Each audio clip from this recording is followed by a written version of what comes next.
And hello once again. You thought you'd seen the last of me, but an hour later I am back, and I am here once again on the Coach's Corner to bring you coverage of the fourth match of today's play from the 2002 FIFA World Cup between the defending champions France and the Socceroos all the way from Australia. And this time I'm going to get into the chats, and I want to just make a huge shout out to Football Ferreira. Vamos to you, my brother. And Sue. Well, clearly that Sue is in reference to some news which has, shocked um, the footballing world. Maybe not shocked, but in so much expectation, but certainly in the timing in many ways. I mean, obviously, while he's away in Qatar, trying to, prepare for his World Cup campaign, which doesn't start for another 2 days, he receives this news that he is, of course, no longer welcome at Manchester United and will have to find a new club after the tournament. All I will say is that given the events that have happened over the course of the last few weeks or months, it wasn't really a surprise. And, he it had to happen. And I only hope that both club and player will be all the better for it. But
yes, Fifa, I think Mane had a power cut.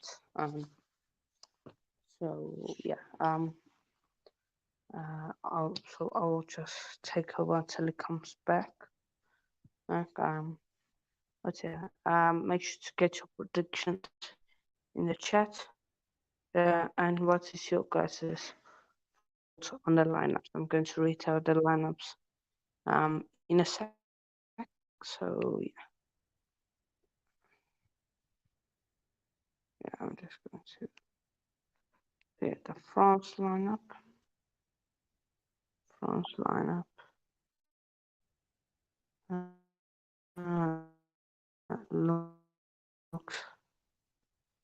Looks as follows. As France lineup. So yeah, just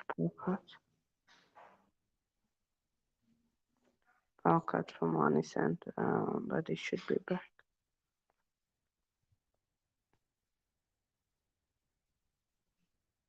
And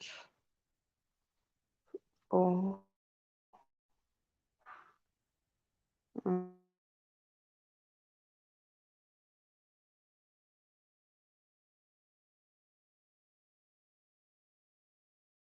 so their lineup, there is gone off back four. Hugo Lloris in goal.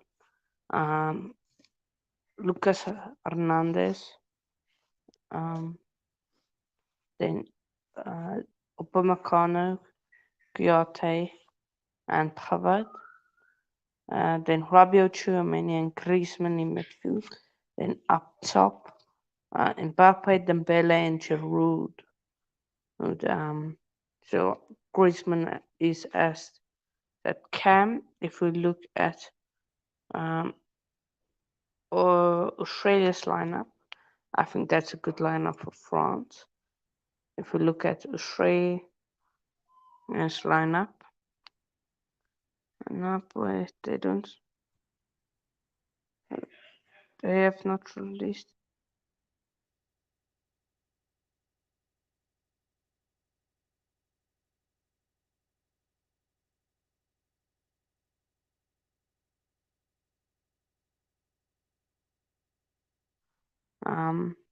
But I wouldn't have known any of the players. So yeah. But yeah, the game is about to start. Just give me 1 sec, people.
Yes, people. So yeah.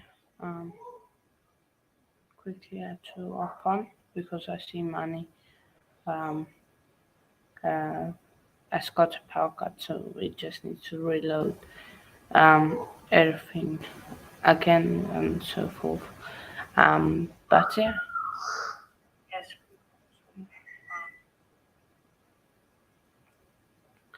But yeah, the first half between France and Australia, they have as kicked off.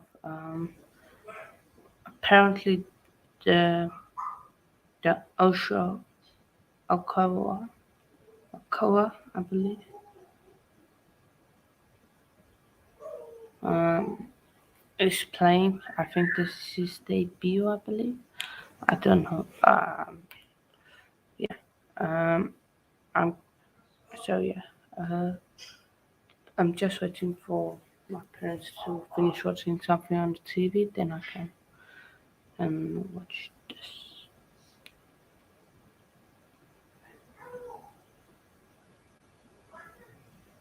So yeah. France versus Australia.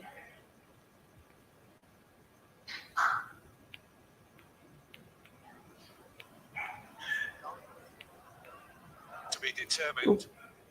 Sorry. Yeah, Australia flying today, playing of course in the traditional yellow and green. Just I see man is backstage, just waiting for him to for everything to come on. Oh, wait, there's My dear Mr. Trollope, all I can say is Bay Danke. I'm really grateful to you. yeah. I just quick. I turned on the stream and I saw. Oh, let me set that down. So, No, you're frozen, huh? hey, am I frozen? Yeah, I'm fine now. So, Yeah. some really ridiculous issues happening with, first of all, my electricity and now my computer. But I'm back, and I do apologize for, having come out. It wasn't my intention. And all I can say is thanks to StreamYard for not ending the broadcast the way it did. But, it is what it is. Already about 8 minutes have been played, and in fact, the score is still goalless. But I was going to give you a little bit of a preview of the teams, of course, and I will share the team news with you right now. Basically, France have had to field a bit of a patched-up team because there's no Karim Benzema in the attack, and obviously a few other injuries, the likes of Christopher Nkunku, Presnel Kimpembe, N'Golo Kante, and Paul Pogba are out. So they actually fielded something resembling a 4-3-3, with basically Antoine Griezmann, sort of Chouameni in the center of the midfield, and Antoine Griezmann and Adrien Rabiot on the left side. But Australia have just taken the lead against the run of play, and it is the number 23, Craig Goodwin, who has taken the lead, but there's a Wait, French what? player on Wait, what? the floor. Wait, what? Yeah, the French player's on the floor right now. I don't know if the referee will sort of attend to that, but this is another shock in the making after Argentina losing earlier today to Saudi Arabia. Could we see another shock with the defending champions having all sorts of issues? Wow, It no. is Lucas Hernandez, the number 21, who's starting at left back today, and he, of course, was the key left back. Basically, the tackle was evaded. The cross was able to be brought in by the number 7 from Australia, Matthew Leckie. And Wait, what? Craig Godwin on the end of that, shooting it high past Hugo Lloris. Should have probably made himself a little bit bigger there, Ooh. the France Oh, captain. But wow, what a finish. 10 minutes in, and already we have a shock, much to the delight of Graham Arnold. So, yeah. So I was just about to give you the team news. Both teams did, in fact, start with a 4-3-3. And basically, it was Benjamin Pavard and Luca Hernandez who were the fullbacks for France. And they were the two fullbacks when they won the World Cup 4 years ago. There's a new look centre of defence with Ibrahim Konate from Liverpool and Dayot Upamecano from Bayern Munich. The three-man midfield, which has now been sort of transitioned into a two-man defensive midfield and a three-man attacking midfield. The three in the centre, of course, were Tchouaméni from Real Madrid, Antoine Griezmann from Atletico Madrid, and of course Adrien Rabiot. But now we had, instead of a front three of Kylian Mbappe, Olivier Giroud, and Ousmane Dembele, Giroud is the lone man up front, and Giroud is, of course, his country's leading scorer. Once again, showing highlights of the goal, leaving. His knee just collapsed. What says on this? We have just fan in the chat says bigger people, yeah. Right. Yes. And with the Australian team, they started with a rather unique 4-1-4-1, and Theo Hernandez looks in all sorts of pain. It looks as though he might have done his ankle in. No, Lucas Hernandez. Yeah, Lucas Hernandez. Sorry about that. I got the names mixed up very badly. Please forgive me. Going to come on. Who's going to come on? I think maybe Theo Hernandez is going to come on. Yeah, Theo could come on. Out with one Hernandez, in for another. That could be good. So this is Australia's formation. They had a 4-1-4-1. Interesting one. We need to change the score. Yep, that's your department, I think. Yeah. One name, of course, in the back four is Harry Souttar, whose brother John Souttar is also a full international for Scotland. Harry, of course, was born in Scotland but has opted to represent Australia. And France, coming back onto the attack. Clearly, they're not responding well to. They don't like being down 1-0, but they are coming back. 12 minutes gone. Who scored the goal, Money? Craig Goodwin, number 23. So it's Lucas Hernandez who's off and Theo Hernandez who's come on. Obviously, there's no Presnel Kimpembe in the squad, so it has to be Theo Hernandez from AC Milan, who's been a big part of AC Milan's strong season in Serie A. The corner comes in, right-footed in-swinger from Mbappe, and sort of shot back into the penalty area. It is Upamecano who tries to get that in. In what minute does it say they scored? What, in the 10th minute? Or what? 9th minute. 9. Yeah. Now it's in the arms of the Australian captain, Matt Ryan, former Arsenal goalkeeper. So both goalkeepers are captains, and both goalkeepers have, of course, played, in one case, still playing for North London clubs. Matt Ryan had 3 games for Arsenal in the 2020-21 season. So certainly an interesting matchup over here. And as I said, Harry Souttar, of course, is the brother of Scotland's national John Souttar. So it would be nice if Scotland and Australia do clash together. 2 brothers will be on opposing sides.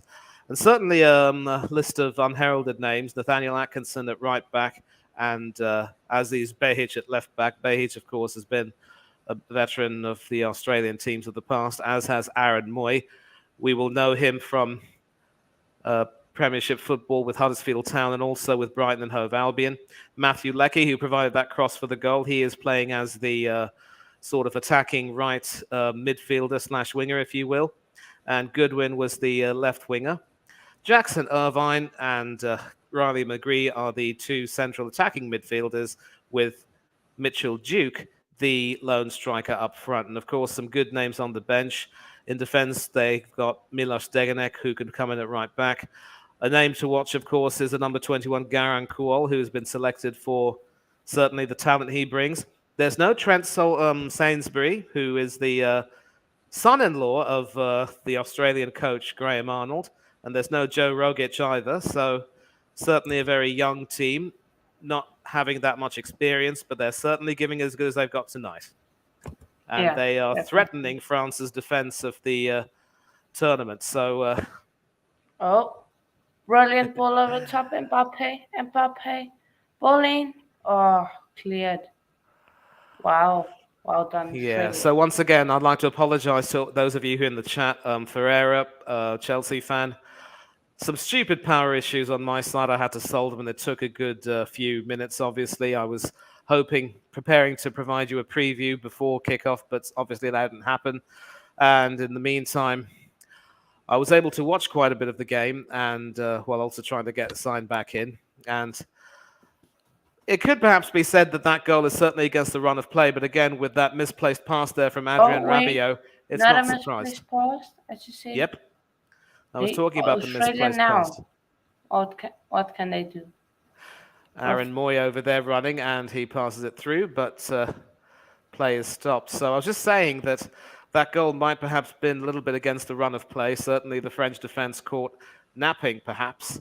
And I think France are now going to have it all to do, but Argentina took the lead and lost. What will the what will the signs hold for this game? Yeah. Pavard back to Konate, who passes it back to Hugo Lloris. And that is now with... the scenes if Australia beats the world champions.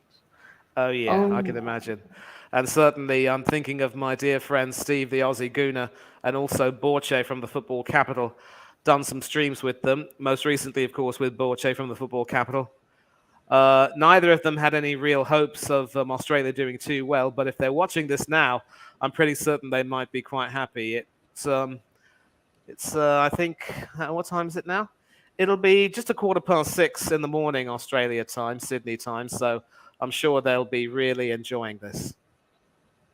Yeah. But you never Mehic know. now, the left back, certainly can run quite a bit, and certainly... Yeah, I just Sky, don't know how Mexico didn't score. Sky down there by. But the thing is, that's going to be a problem for France is their midfield. Having Rabiot starting for France, like he maybe starts for Juventus, but he doesn't start at a top level club. So yeah, that's like a top level. Wow. Agreed completely. But agreed completely. Theo Hernandez has looked good down the left wing ever since coming on, but not really able to find anyone on the end of his service. And now Australia can break through. There's a cross pass all the way to Craig Goodwin, who scored that goal. It's back now with Aziz Behich, and now Aaron Moy, who's been with the team for quite some time now. Oh, beautiful ball. And it's a number 7, Matthew Leckie, who tried to make something out of it. But Theo Hernandez saying, I'm not going to forgive you for what you did to my brother, son. Because you could see for that goal in the highlights, Leckie pretty much left Lucas Hernandez for dead, and Lucas ended up twisting his ankle and rolling it badly. So Theo Hernandez is on a revenge mission. Hell hath no fury like a brother scorned. Yeah, definitely. Oh, so close. Oh, so on the attack. Dembele. Oh, it's on the end of that. And it is now with Konate from Liverpool, who has certainly been given some credit for the return to form of Virgil van Dijk for a start at Liverpool. And that is Upamecano, who gives it to Theo Hernandez. Back to Upamecano. Back to Konate. Pavard, who scored a peach of a goal against Argentina in the last World Cup, it must be said. Voted goal of the tournament, if I'm not wrong. Tchouaméni from Real Madrid. His teammate Edouard Camavinga is on the bench tonight, as is Arsenal's very own Willy Saliba. Like that, some people. Dembele now. Dembele. Oh, cutting inside. Oh, beautiful ball play. Yep. And foul? Yep, that's a foul. That's a foul. Well, there's no foul? Not giving a foul there. So Jackson Irvine probably considering himself lucky, but certainly a clash of feet. I think it's fair to say that Irvine got the ball. Yep, he got the ball first. So the referee's saying no foul, play on. But that was quite painful for Tchouaméni there. Oh, no. No, yeah. Aurelien Tchouaméni from Real Madrid.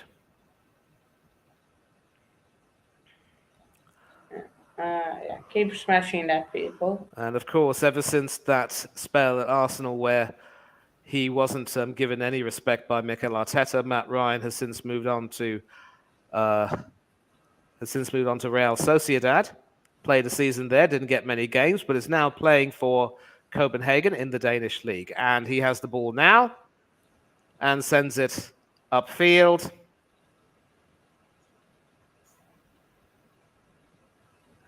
It is now with Goodwin.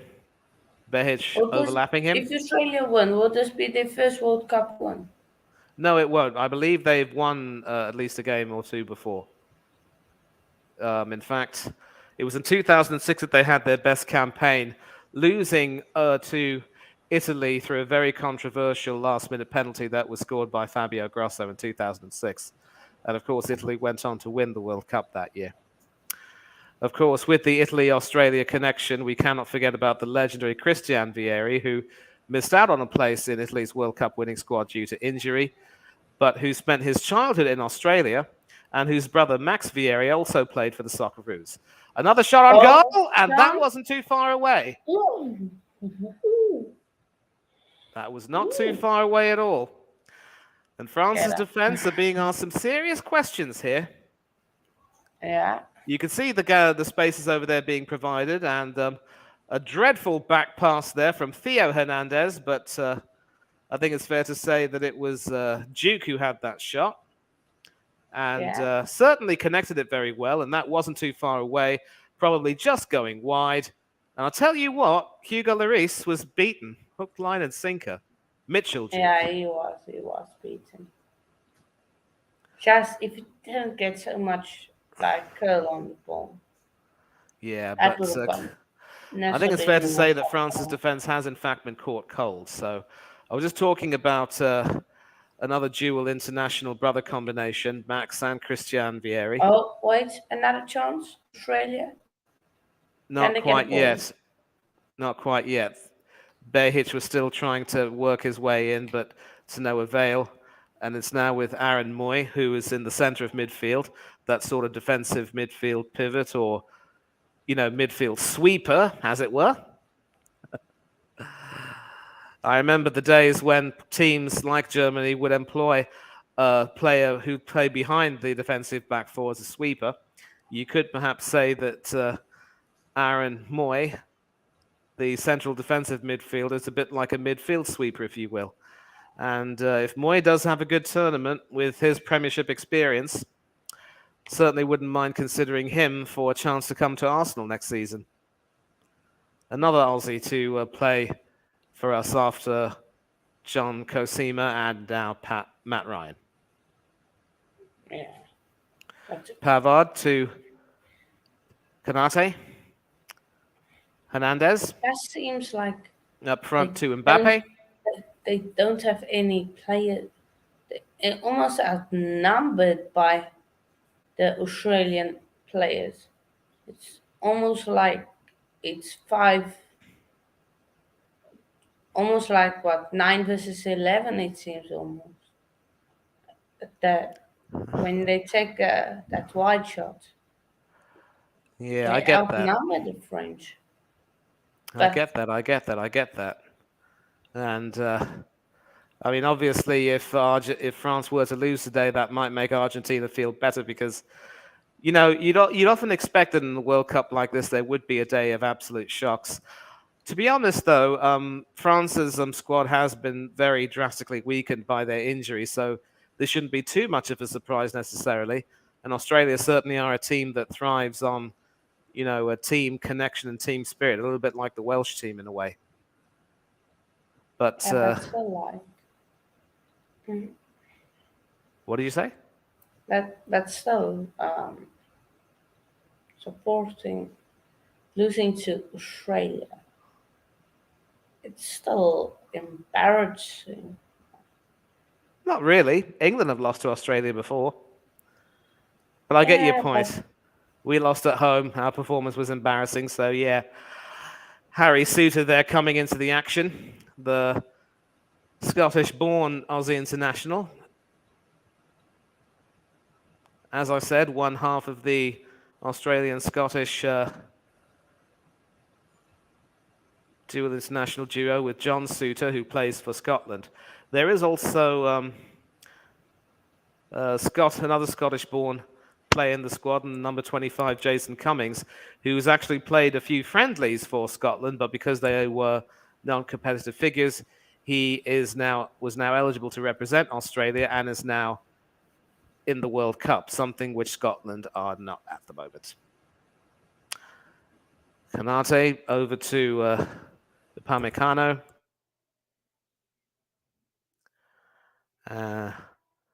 Dembele. See if he can work his magic, find a through pass. He does to Griezmann, who wins a corner. Let's see what France can do over here. So Griezmann hasn't really had the best of club form of late, but he's still very much an important member of the France squad, especially given that André-Pierre Gignac is no longer involved. And of course, a lot will be depending on this fella, Olivier Giroud. All his experience, all his years of service to the French cause, all the goals he's scored. And France have equalized.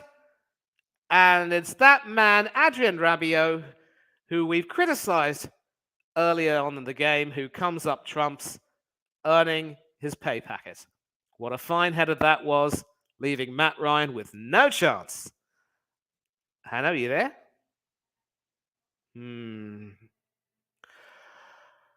Well, Australian joy has now turned to a little bit of despair here.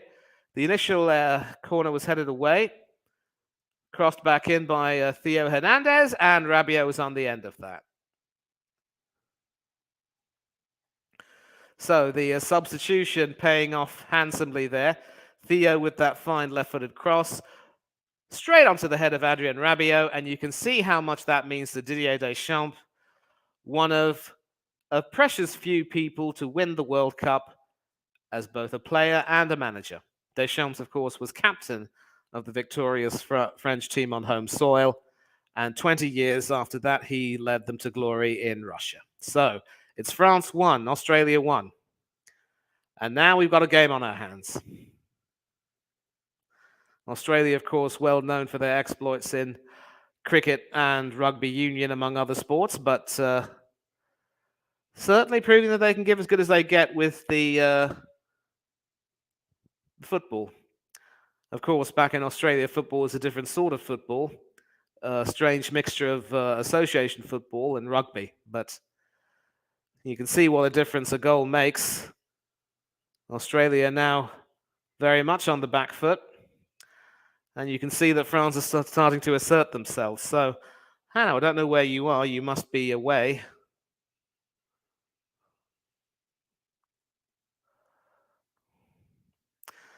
But it is what it is. And France can continue to attack through Dembele, trying to terrorize that left side of the defense. Tchouaméni. Hernandez to Tchouaméni. From Griezmann to Mbappe, and Mbappe wins another corner. So it looks as though the flanks are the best mode of attack for France right now, and certainly they're finding their space and their scope to do their thing. Might not be long before the French score another one.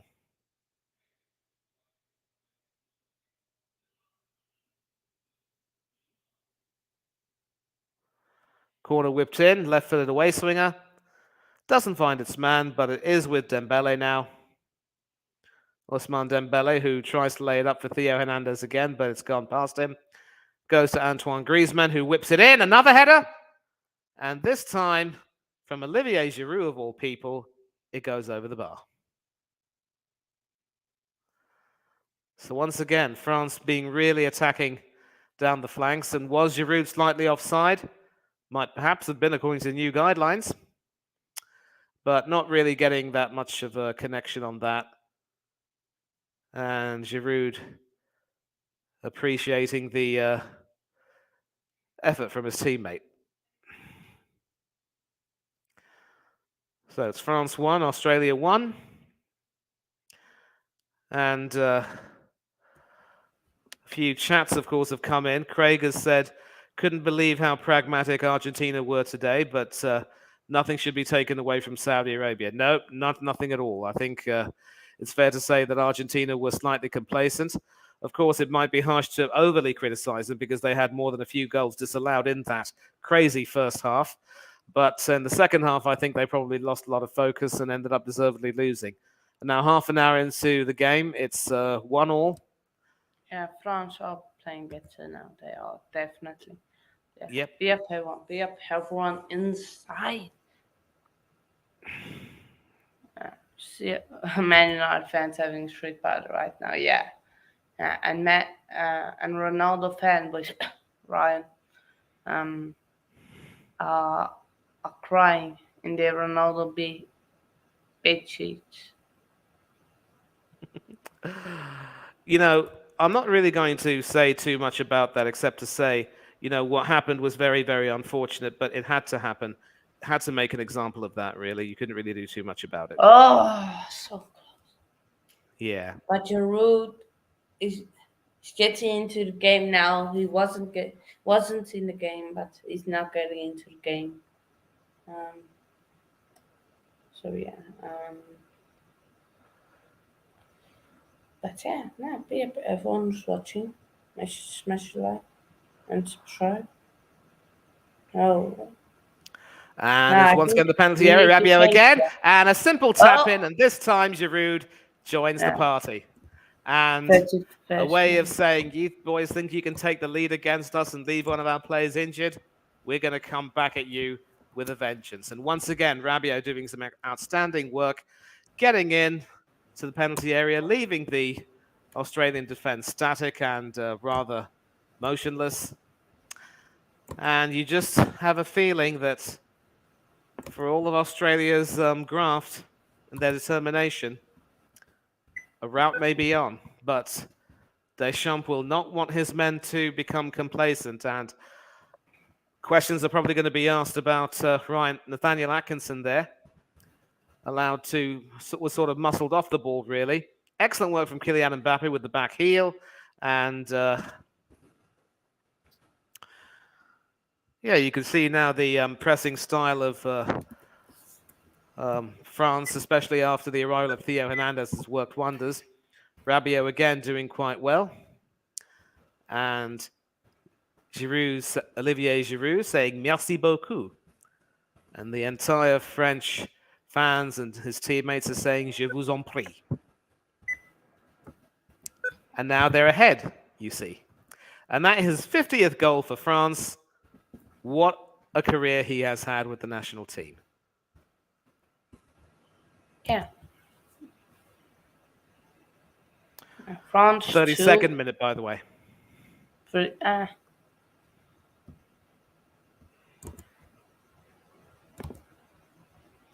Yeah, so.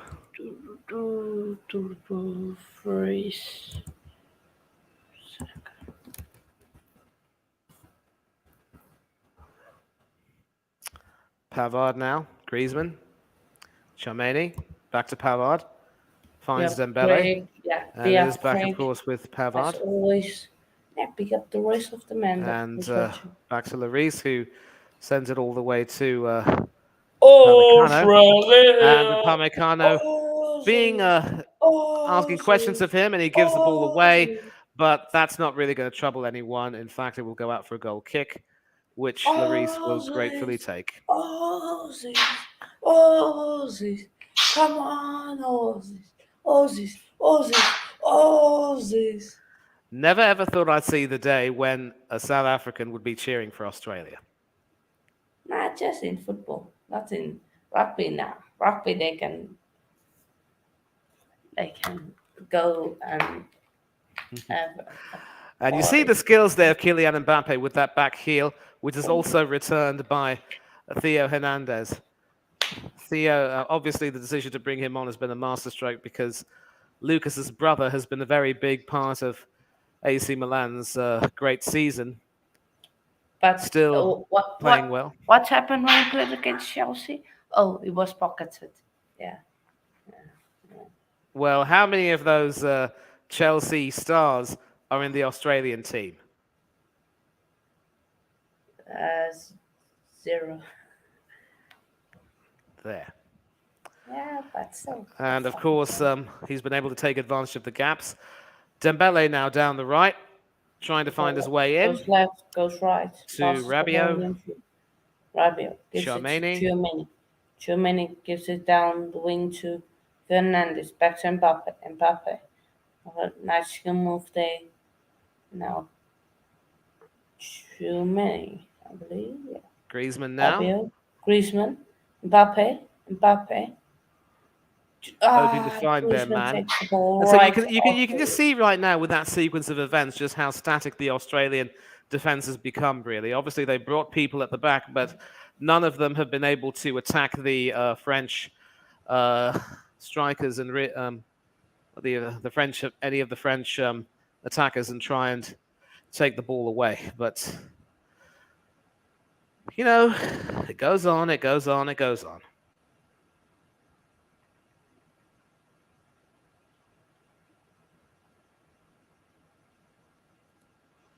Yeah.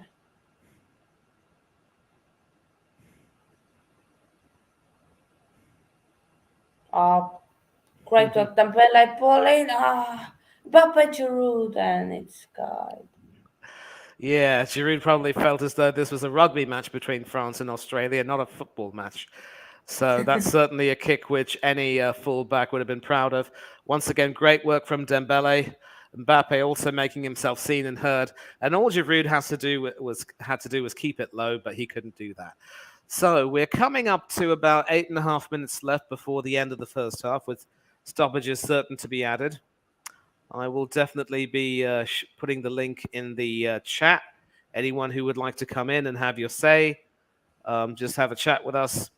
Let's be having you. Well, once again, the action continues now with Griezmann heading it back into the Australian half. And this time the defense can sort of, control that and clear their lines, but they've been shaken to the core. It is Harry Souttar now who tries to start something. And it's once again given away. So you could say that basically Australia's good work has been pretty much undone. There is still some time for them to try and make something out of it, but the way France are playing, well, as I say that, they concede a throw by passing it back. Tchouaméni there passing it back to Hernandez, who couldn't really control that. But, obviously you can agree, Hanno, that with France having settled into the game and with Theo Hernandez working his magic, it's looked a lot better for them for sure. Yeah, definitely. Definitely.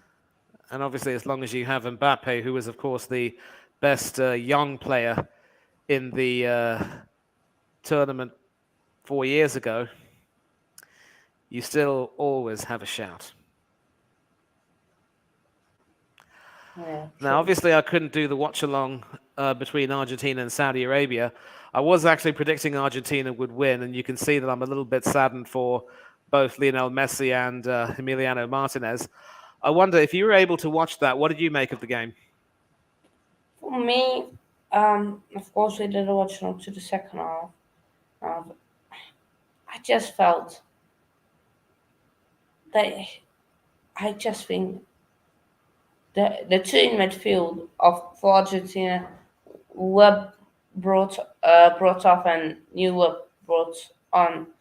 I just think they were outnumbered, and the forward, and you could see Saudi Arabia had a great game plan. First off, they hold out.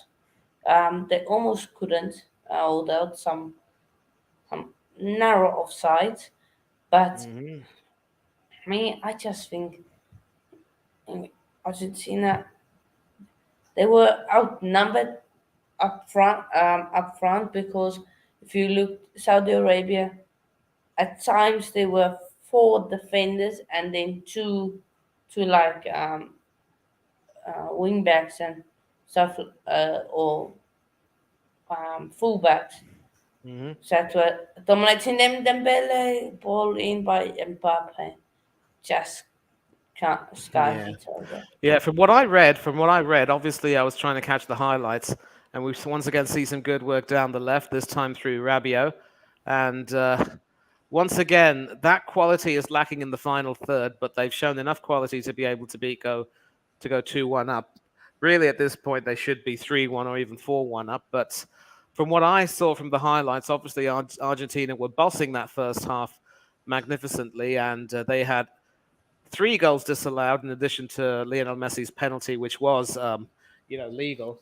In the second half, it was just amazing how they ended up crumbling. I think the Saudi Arabian high line did a lot to stifle France in many ways, and obviously that high line was responsible for those offsides, ending up denting Argentina's chances, and of course, they probably allowed themselves to lose focus. So Argentina were favourites coming into the tournament because of that amazing unbeaten run they had. But to see that ended in such dramatic fashion would have been a shock. However, we've seen Argentina lose their first game and come back stronger before. Of course, in 19... Yeah? And also, that game ended the unbeaten run, the 36-match unbeaten run. Yeah, that's what I said. It was their 36-match unbeaten run, which came to an end. But we've seen teams lose their opening games of the World Cup before and go on to either reach the final or even win it. Spain in 2010 when they won, Argentina in Italia 90 when they reached the final. Although that Italia 90 team was clearly out on its feet due to the various injuries, and they really had to depend on their substitute goalkeeper Goycochea to get them through. So clearly that team, which saw, that pretty much saw the beginning of the end of his international career. James from Bournemouth Fan TV, good evening, good to see you. KFC Delivery, wonderful to have you on. And the answer to your question about Mexico and Poland is that neither team won. It was a goalless draw. And now Dembele is trying to weave his way. It's with Mbappe now. Griezmann with a shot. And that's a little bit wide. But you can see now France are all over Australia. They're thinking they really should be at least a few more goals ahead. And sadly, it isn't quite the case. But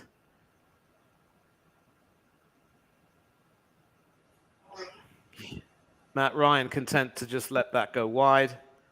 And that was a clear penalty. Yeah, you can and check out my reaction to that in the Watchalong with that. For me, same penalty. Yeah, the Denmark-Tunisia game was also quite interesting. I think, Tunisia also, by all accounts, might have been lucky to have escaped with a 0-0 draw because Denmark were, in many ways, the better team. But this could be interesting because if France go on to win, then the France-Denmark game will certainly be key. And if Denmark were to lose, then they could be in danger of potentially going out themselves.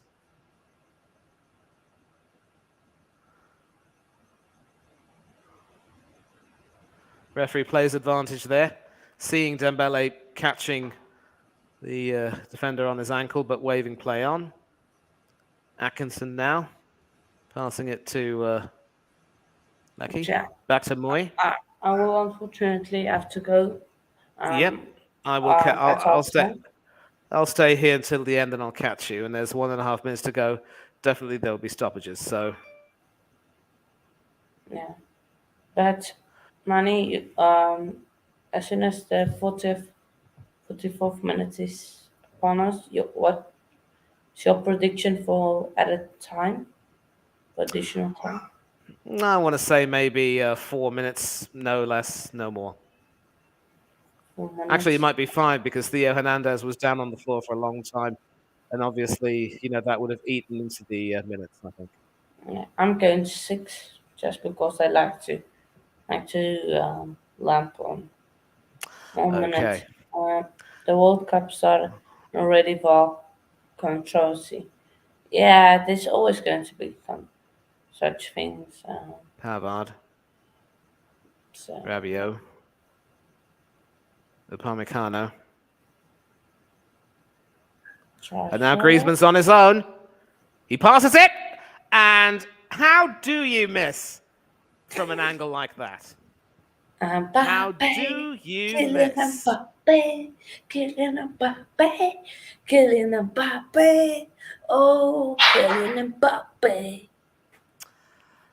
Brilliant, brilliant work there. Griezmann timing his run to perfection, breaking the offside trap, laid it on a platter for Kylian Mbappe, only for him to say, Kylian Mbappe. "No merci, Kylian Mbappe. je ne veux pas."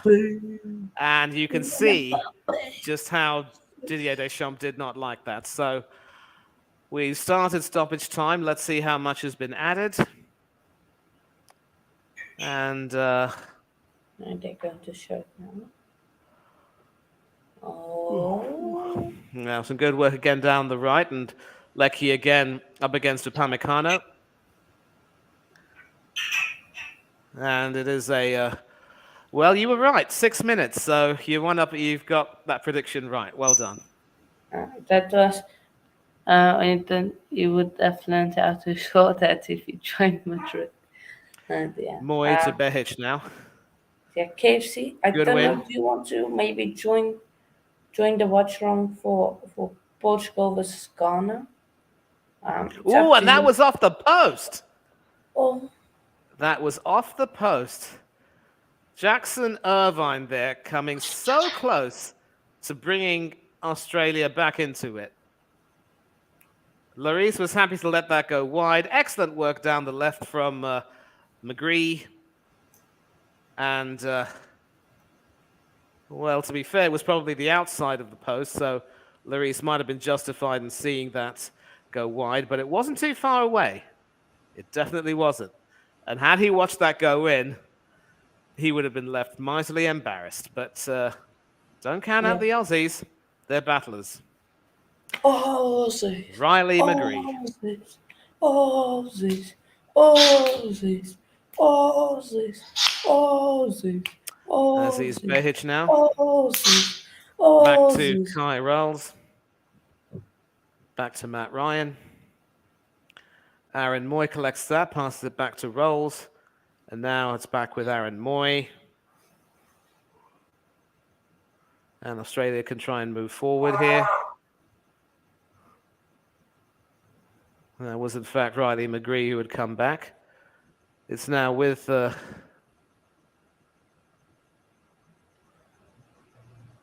Rolls, and now it's with Moy.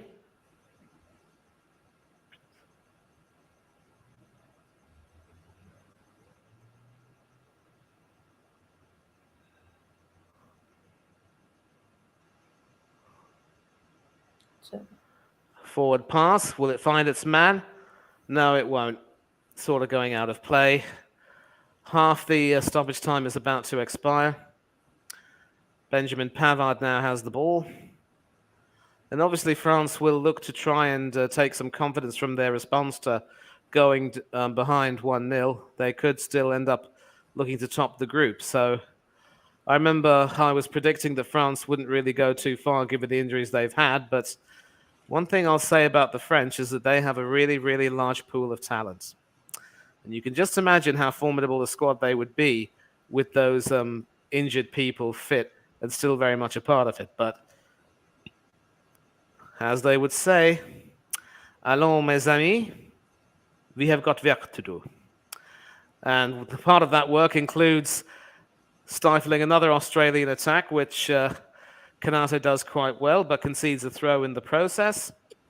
About 2 minutes or so left. Kylian Mbappe. Oh, Atkinson now with the throw. He shoots it, scores it. To Leckie. Oh, what was that? Kylian Mbappe. He shoots, he scores. All the way to... He was looking for Craig Goodwin, but couldn't find him. And France can now break once again through Ousmane Dembele. Certainly got the legs to take on the Australian defenders, but the defenders stop him in his tracks. But it's back with Griezmann, Pavard, Tchouaméni, Konate, who gets it all the way up to Hernandez, who keeps it in play and lets Mbappe handle that. 1.5 minutes to go before half-time. And some interplay between Mbappe and Tchouaméni. It's back with Konate to Pavard. To Konate to Pavard again, who passes it to Upamecano. Upamecano again. Back to Konate. Pavard. Griezmann. Tchouaméni. Upamecano. Theo Hernandez. Mbappe. And Australia regained that and is now with Aaron Moy. 35 seconds left. And the game's starting to, slow down a little bit. Probably to be expected with the game approaching half-time.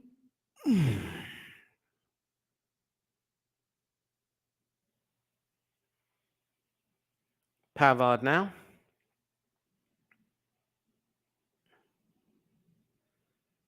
Konate. Upamecano. Griezmann. Upamecano again. Sends it up front to Mbappe, who's able to control that and work his way past Atkinson, but Atkinson has the better of him this time. And that is out for a France throw. And that is the half. So the story of the half. Craig Goodwin, shocking proceedings today with an amazing opening goal, only to be cancelled out by Adrien Rabiot's equaliser. And Olivier Giroud making headlines with his 50th career goal for Les Bleus. And so at halftime, it's a case of sacré bleu for Australia. They trail France 2-1, and the defending champions are looking quite comfortable, but you think they really should be ahead by more. So let's see if there are any more comments right now, and I think Hannah has just left.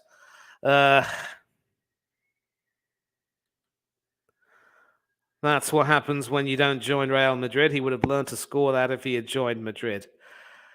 Not too sure about that. Obviously, PSG is a team that prides itself on its ability to score many goals in a game.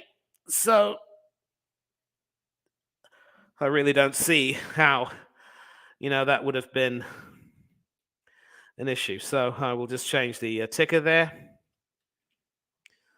Half time it is 2-1 to France.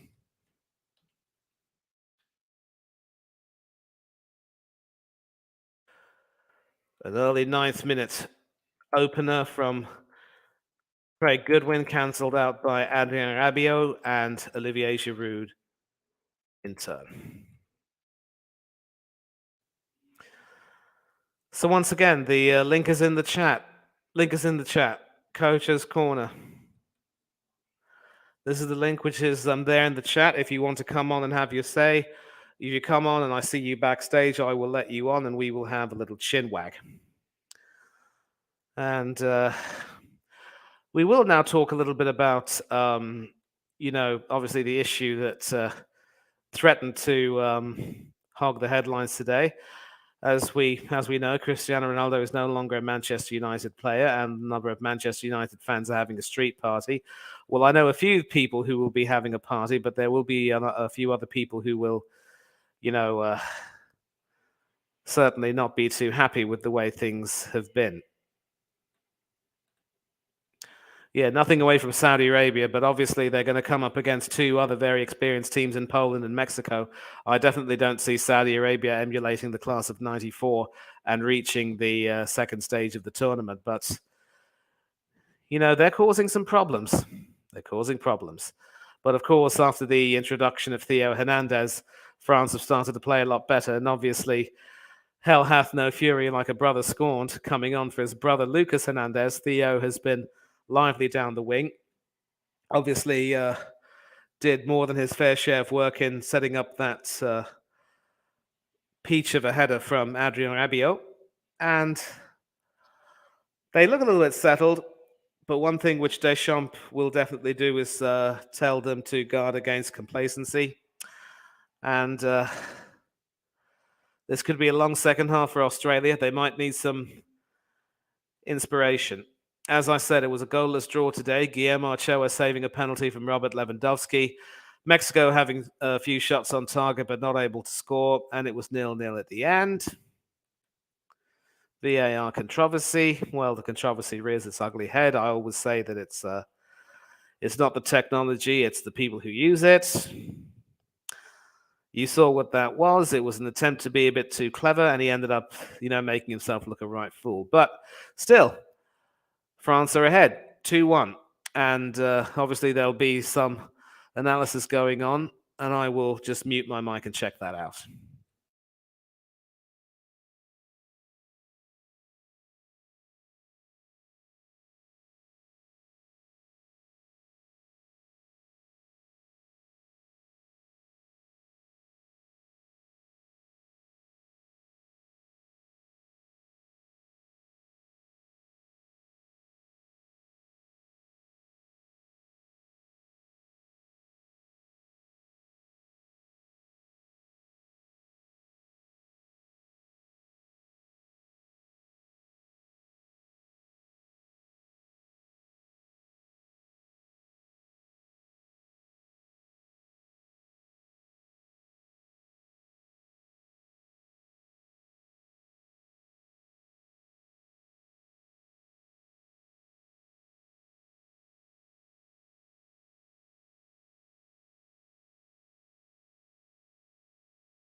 Okay, so obviously Robert Pires and Wayne Rooney and the studio host talking about the goals.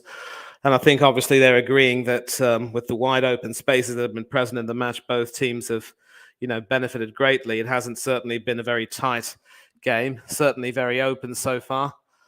And Australia were good value for their goal, but France came back into it quite stronger. And as we're going to see, they should definitely have had a lot more goals. Olivier Giroud needs another 2 in this tournament to become his country's all-time top scorer, overtaking Thierry Henry. I don't know whether this will be his last major tournament for France. If it isn't and he's available for the Euros, he could certainly continue to add to that, and let's, of course, not forget the Nations League games, which frankly are a bit of a waste of time.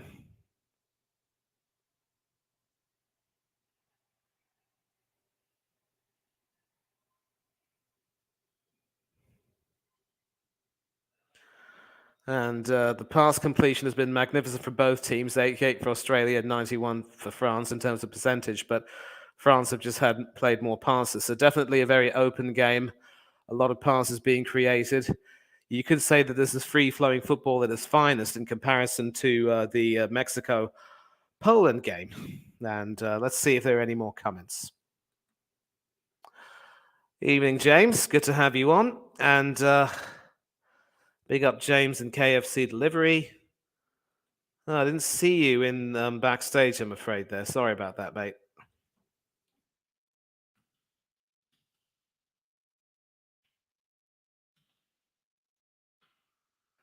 But once again, the link is in the chat. If you want to come on, have your say, by all means. Let's be having you. And this time I will look around. This time I will be a lot more vigilant.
Some mosquitoes over here biting me like crazy.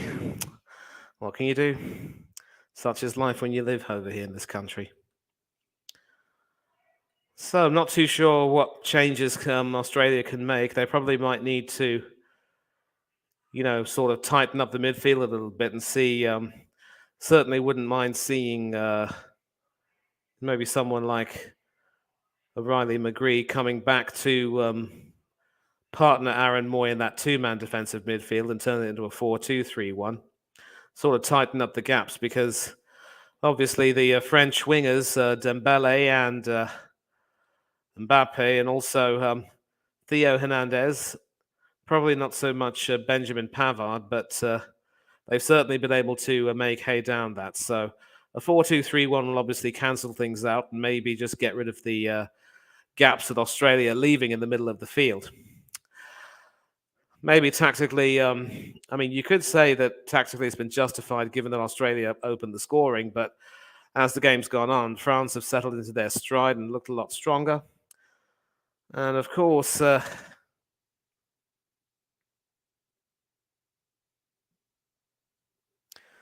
know they're going to come back into it, and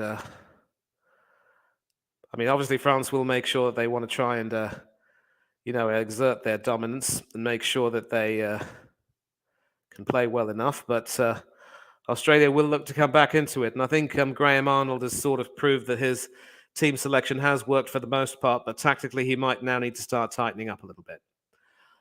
And so once again, no real change as such, and Again, no. Yeah, we should be coming back for the second half any minute now. And yeah, we see the flags raised, the flags of FIFA, the Asian Football Confederation, the flag of Qatar, and of course the flags of France and Australia.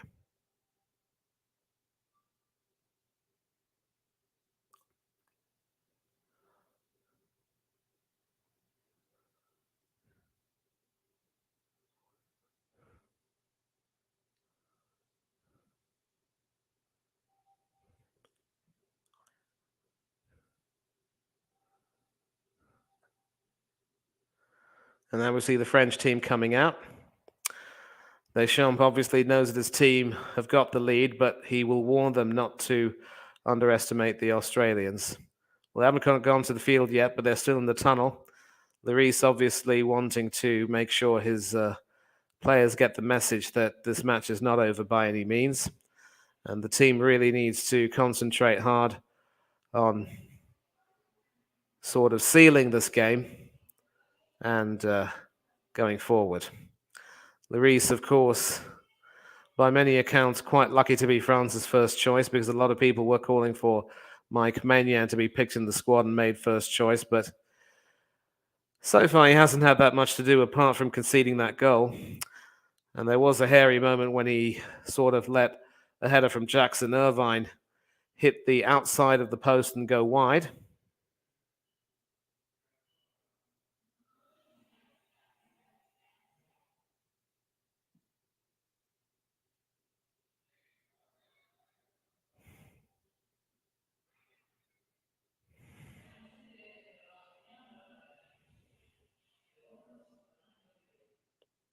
Some deep discussions there with Didier Deschamps and his assistant coach.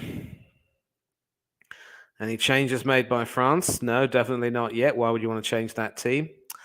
Craig Goodwin, of course, opened the scoring for Australia, but since then they've been very much on the back foot. And it will be Australia to kick off. It will be Mitchell Duke and Riley McGree who are in the centre. It will be Mitchell Duke who has the ball. And he kicks off. So passing it back to Aaron Moy. And the second half is underway. And I will just change the ticker.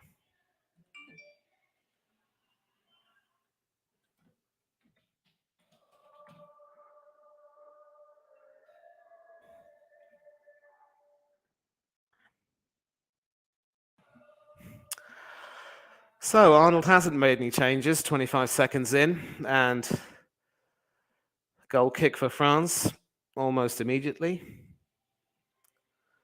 45 minutes for France to either see this game out, maybe get another goal or two more, or for Australia to try and come back and maybe even snatch an unlikely win. We'll have to wait and see.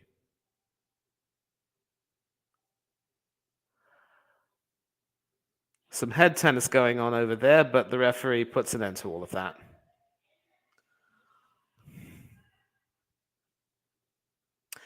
Australia, of course, making very heavy weather of their qualification for the World Cup, needing their substitute goalkeeper, Andrew Redmayne from Sydney FC, to perform heroics in the penalty shootout in the playoff against Peru. And some action there with Australia finding their way into the French penalty area, but getting shut out. It's with Irvine now, who sends it down to Atkinson, who's overlapped quite well indeed. But he's up against two French defenders, and yet somehow he manages to win a corner. Or is it a goal kick, rather? Well, it's a goal kick from the looks of it.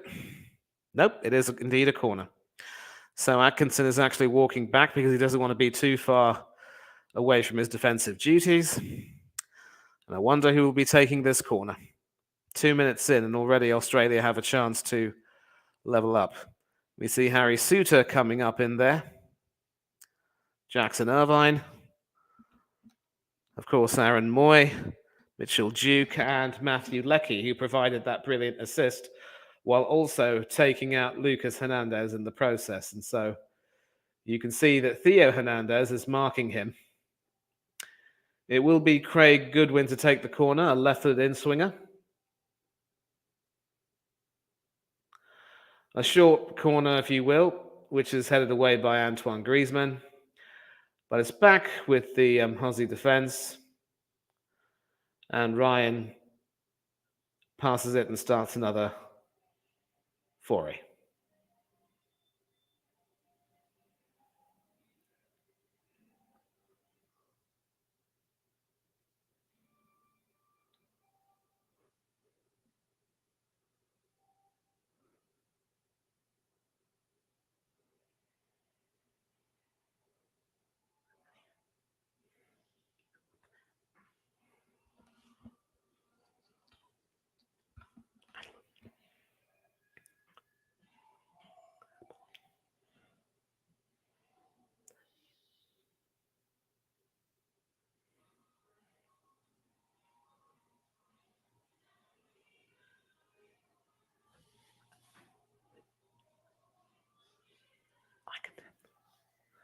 So France are now going to try and attack again.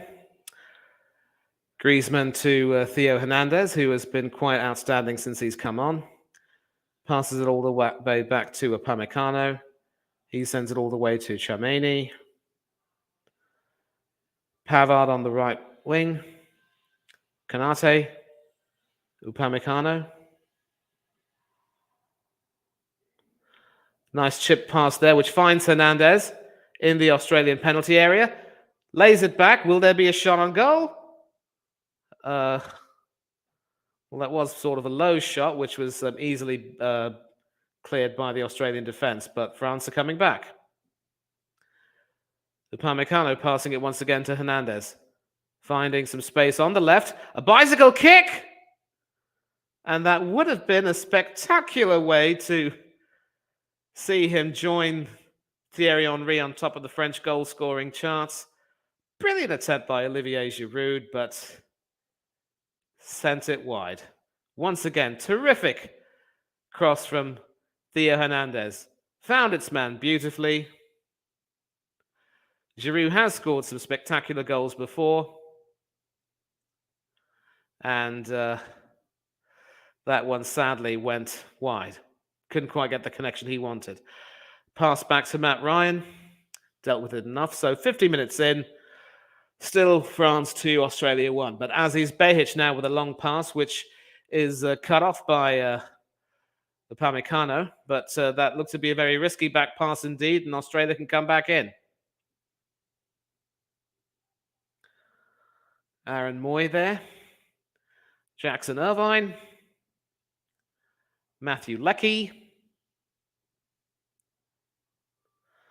And that was unlucky, but luckily, Australia win that back, but then the referee blows his whistle for a foul. I know, I'm horrible. Excellent work once again by the right wing, Matthew Leckie. But there's the foul over there, and all I can say is, that ain't funny, McGree. It ain't funny at all. And France can build another attack. Pavard. Konate. Upamecano.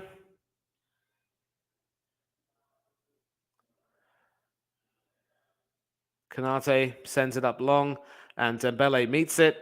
And Dembele can try and, weave his way inside. Cut out, but only as far as Rabiot, who passes it to Kylian Mbappe, who's now down on the left. Another pinpoint cross, which won't find its man. It's headed away, only as far as Antoine Griezmann, who gives it back to the Aussies. And through Jackson Irvine, Australia can attack. Or can they? Nope. Goes out of play.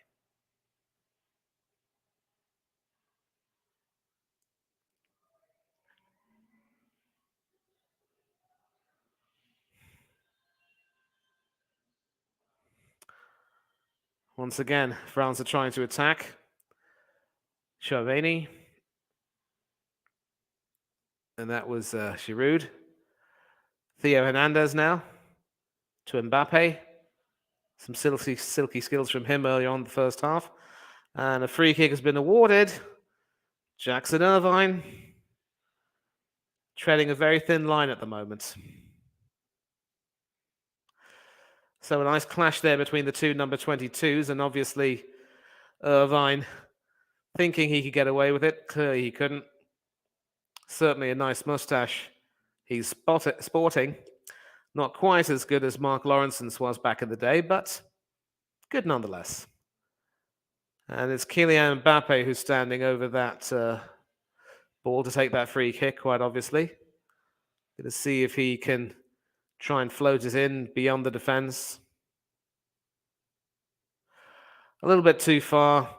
Ryan didn't even need to come and catch that. That was going long. And Australia have a goal kick. And it's another Scotsman who is coming on for Australia. It is, in fact, Mr. Cummings, who was born in Scotland and who played 3 matches for the Scotland national team, all of them friendlies, but he was able to become a naturalised Australian.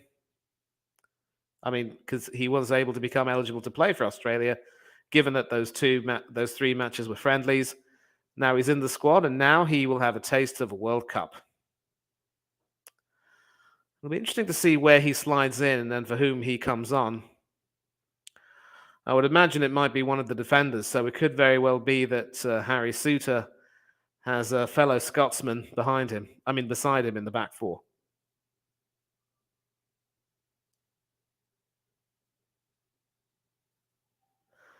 Needless foul conceded there, and Mitchell Duke clearly in no mood to exchange niceties with the Frenchman, and he gets a booking for his troubles. So some decent work there, but a clear lunge, didn't get the ball, and that is quite rightly a booking.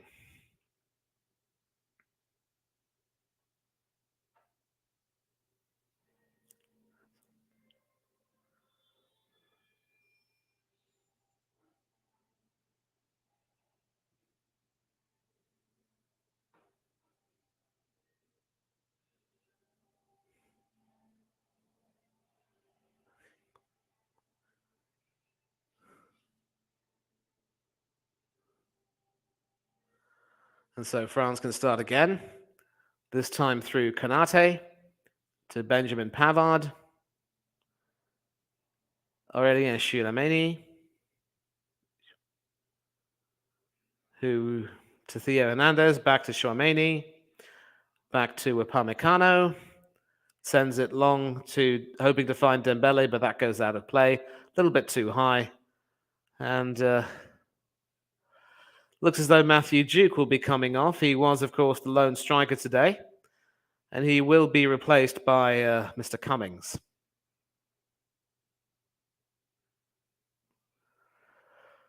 .5 kilometers run today, and Cummings will in fact be coming on. Cummings is coming on. Cummings is coming on. Cummings is coming on. Can never get tired of saying that. Number 25.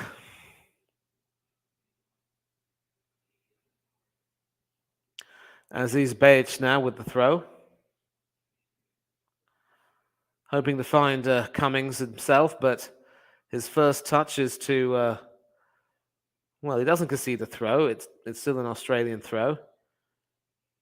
Behich now.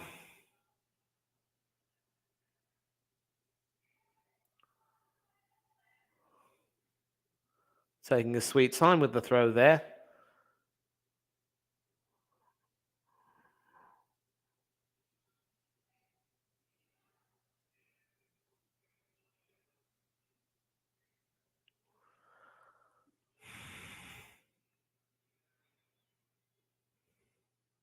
And France are away again.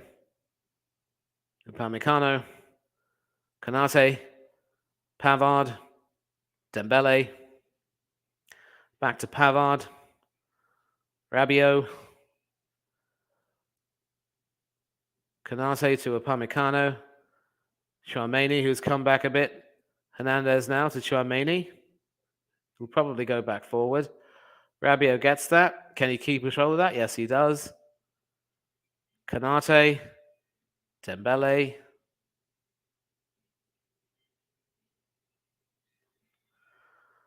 And another cross whipped in. And it's back with Upamecano. Rabiot. Chouameni. Dembele.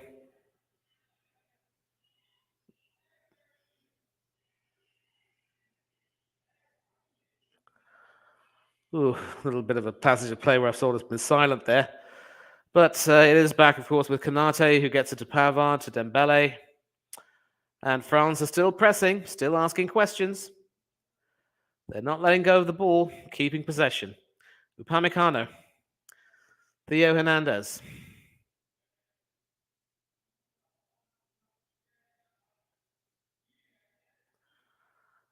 Chouameni to Dembele. Pavard is now sort of coming down the wing. Nicely overlapping there. Griezmann. Back to Konate. Sort of still searching and probing for answers. Chouameni to Pavard. Back to Chouameni. And it is now with Konate, who uncharacteristically sends it out for a throw.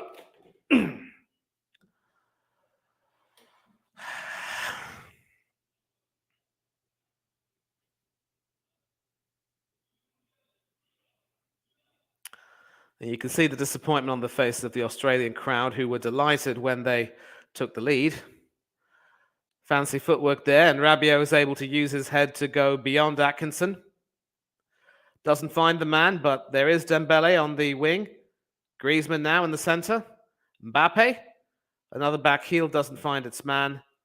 And Australia let that go long for a throw and sort of give themselves a moment of respite. And will we see a French substitution coming soon? Well, so far, the three-man midfield of Griezmann, Chouameni, and Rabiot have done a pretty good job. And in fact, Upamecano and Griezmann and Hernandez have done really well with regard to breaking the defensive line. 4 each for Upamecano and Griezmann.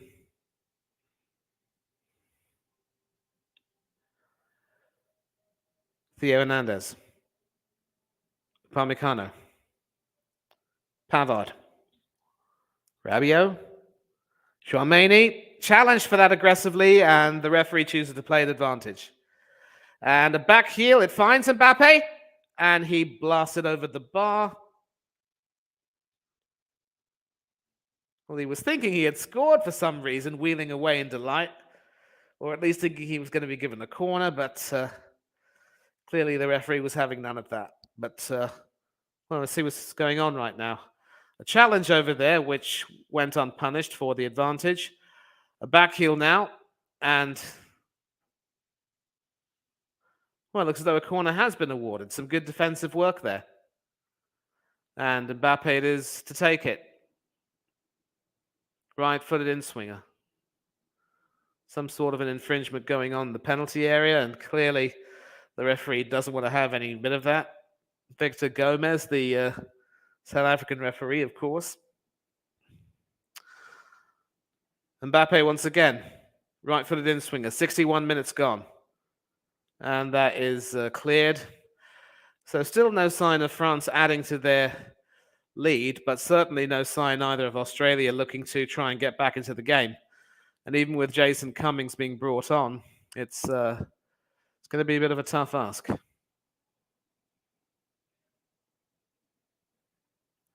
Chouameni. Rabiot. Sent forward by Konate. Upamecano, rather. Mbappe has it. And that's very well won back indeed by Benjamin Pavard. Hernandez now, down the left. He's been incisive. Mbappe with a shot, but that goes right into the defensive wall. And Australia concede another corner. So, some relentless attacking now from France. They know that they're not too far away from getting a third goal.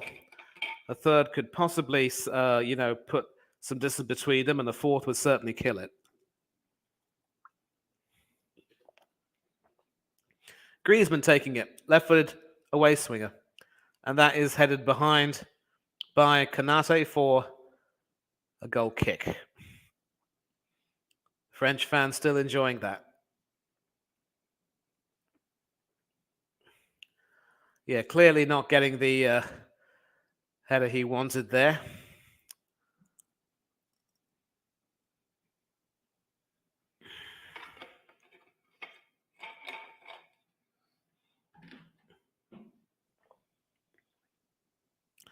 And so Matt Ryan now with the goal kick.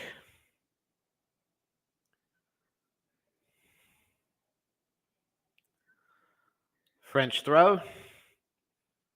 Hernandez to Upamecano. Back to Hugo Lloris, who was in some danger there.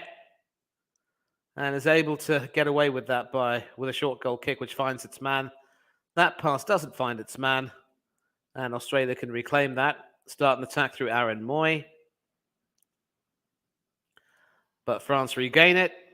And a foul over there. And a free kick is awarded. So not a very convincing moment there for the French captain with his feet. And Mbappe has once again sprung the offside trap. But couldn't find a way through. Atkinson doing his job. But it's back with Hernandez. Chouameni. Konate. From Griezmann to Konate again. Pavard. Dembele. Back to Pavard. Back to Konate. Chouameni. To Hernandez.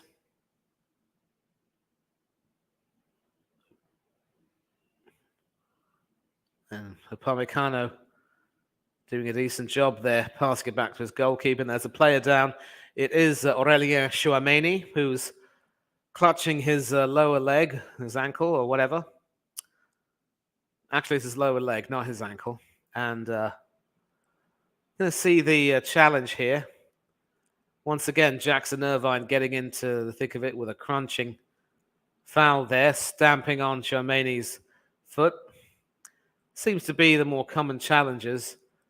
Chouameni can limp and see if he can continue to play. I think he should be fine.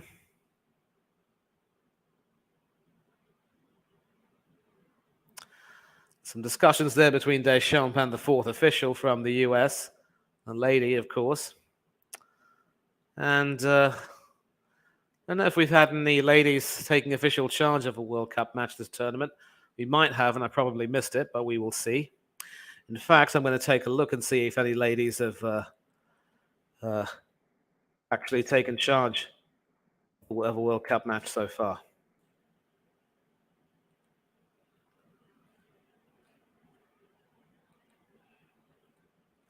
And France again trying to build. Yeah. Okay, so still playing along though. Rabiot pulling strings as much as he can. No sign of any substitutions from the French side. Maybe in the last 20 minutes we will see some players brought on to provide some freshness, replace some tired legs, and possibly see out the game or maybe provide a little bit more impetus. Konate. Griezmann won that back quite well. Giroud to Griezmann. To Hernandez. Hernandez again in the penalty area. Outstanding work. And cleared off the line from Antoine Griezmann. So Australia are continuing to find their space. Hernandez has once again been magnificent. But once again, that final third just lacking. But they're going to keep creating chances of the French. Upamecano now. Pavard. I'm not Pavard, Hernandez. Who gets it into Mbappe. And that needed someone on the end of that. And it does get someone on the end of that, but he's outside the penalty area. Dembele. A header, and that's in. And with that, there is daylight between France and Australia, and it just had to be Kylian Mbappe. You knew it was coming. You knew it was coming. You just knew it was coming. Theo Hernandez, once again, outstanding down that left wing. Finding space, getting into the area, putting some telling balls in, and forcing the defense to be at 6s and 7s. Some scramble defending, but this time, no answer to that. And when it goes in off the post, you just know that it's unbeatable. I mean, unsavable, rather. So, Hernandez again, brilliant through ball to Mbappe, who sent that along the face of the goal, couldn't find anyone across it. But Dembele obliged, sending it back in. Needed someone at the end of that, and Mbappe obliged, off the inside of the post. Nothing that Matt Ryan could have done about that. The former Arsenal goalkeeper left stranded, and it is now France 3, Australia 1. So I'll just change the ticker here.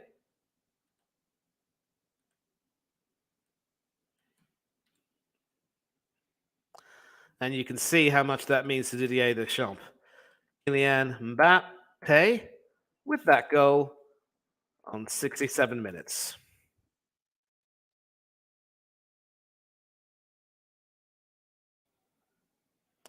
'68 rather.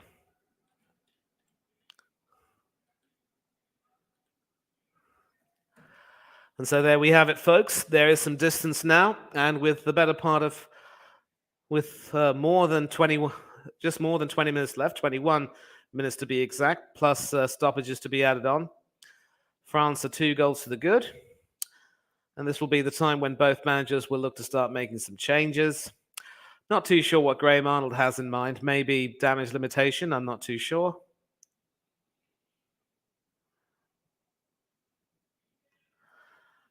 Jackson Irvine. Back to Matt Ryan. It's with Suter now. Moy. And Australia trying to go forward. Aziz Behich against Ibrahima Konate, and Konate ends up winning.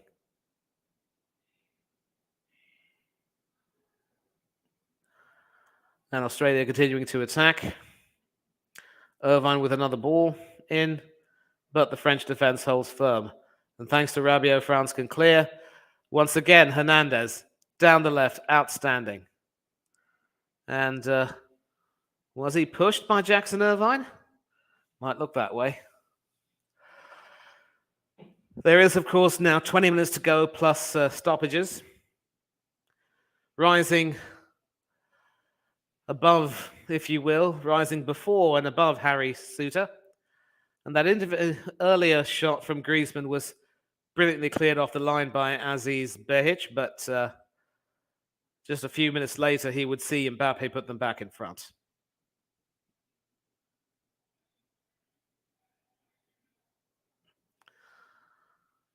Back with the French defense. Upamecano to Mbappe this time. And skidding his defense alive once again with pace. Another header, and that's it. And this time it is Olivier Giroud who goes level with Thierry Henry. And you just have to consider that that is that.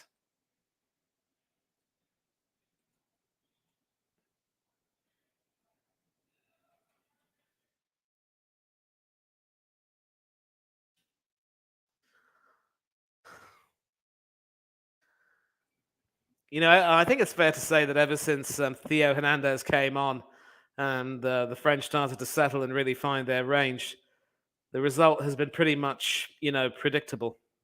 Let me take a look in the comments. Of course, big up James and KFC Delivery. If so-called Arsenal fans want Ronaldo at Arsenal, you have been paying attention to what Arteta's been doing. Yeah, so, I mean, I don't want to credit Arteta in any way, but personally, regardless of whoever the manager is, I just don't want that fellow at Arsenal. No way. Wouldn't be of any use to us. Mbappe surely could win the Golden Boot this tournament, but at the moment, Craig, Giroud's ahead of him now with 2 goals already, same as Bukayo Saka. And with that, Australia are indeed down and out. So once again, I'll put the link in the chat about maybe 10 or 15 minutes before the end. And as always, you are welcome to come on and have your say. And with that goal, Olivier Giroud is the all-time top scorer. And Australia have indeed made a change. it looks as though damage limitation might be the order of the day.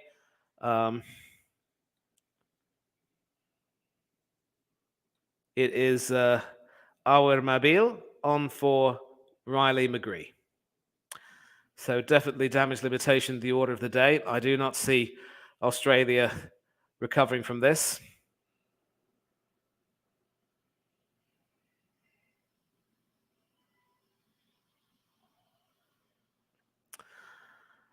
Wonderful story about Mabil from a camp. And also, we now see the heralded number 21, Garan Qual, coming on. And Craig Goodwin, rather, the goal scorer. Yep. He's been replaced, of course, by Garan Qual. So, yeah, it is Riley McCree and Craig Goodwin who have taken their places on the bench to be replaced by Awad Mabil and Garan Qual. Mabil, of course, the son of sort of a refugee himself, and Garan Qual, the highly heralded young 19-year-old. So I was hoping for a good fight from Australia, but France have just proved too strong. And this result will obviously put a lot of daylight between them and Denmark and Tunisia in Group C. I mean, not Group C, Group D, rather. France, of course, will be on top of the group.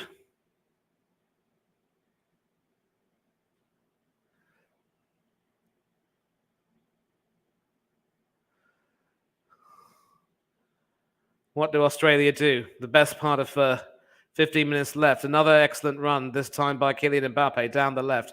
Mbappe and Hernandez have both been outstanding. I would certainly vote for Theo Hernandez as my man of the match, but Mbappe certainly right up there. Not able to get past Cummings this time. He's able to send it out. I mean, that wasn't Cummings, rather. That was, I would say, Atkinson maybe, but once again, France can clear. France can start an attack. France can clear their lines. Well, they're certainly not under attack right now. I think it's fair to say now, with 15 minutes to go, Australia see that their chances of winning are effectively gone, and they're just going to have to try and repair the damage. So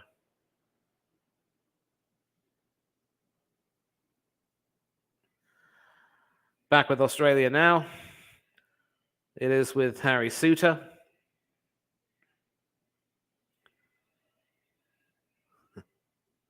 As he's badge back to Raul.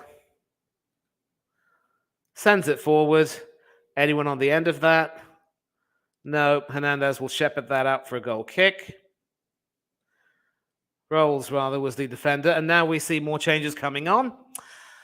And some France are now making their substitutions. It will be Aurélien Tchouameni who will be going off to be replaced by the former Leicester City, now Chelsea defender, Wesley Fofana.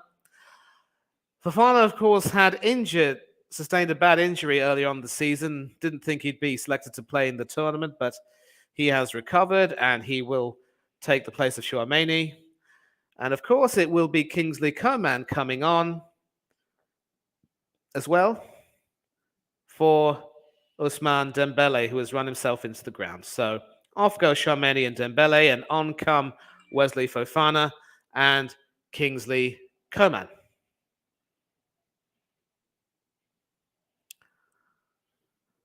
Goal kick for Hugo Lloris.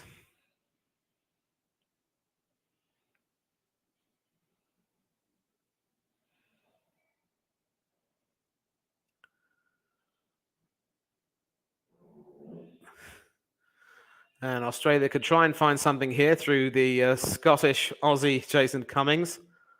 I mean, one of the two Scottish Aussies in the team today.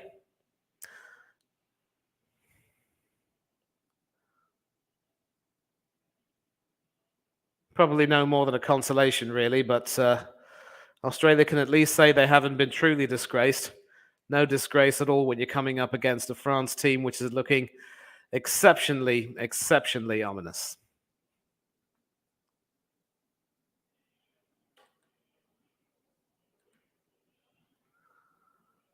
And Australia trying to get that away. Jackson Irvine finds Cummings to Leckie now. And will the referee award a free kick? Yes, he will. Giroud protesting his innocence, but the referee having nothing to do with that. And Leckie certainly wasn't Leckie. He deserved that. I know, I need to be captured, but it's Aaron Moy standing over that, the former Huddersfield and Brighton and Hove Albion midfielder.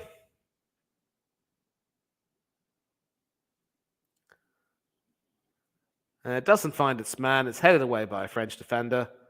Griezmann heads that away, but Australia still can come back. The only problem is it's being passed all the way back to the goalkeeper, Matt Ryan. And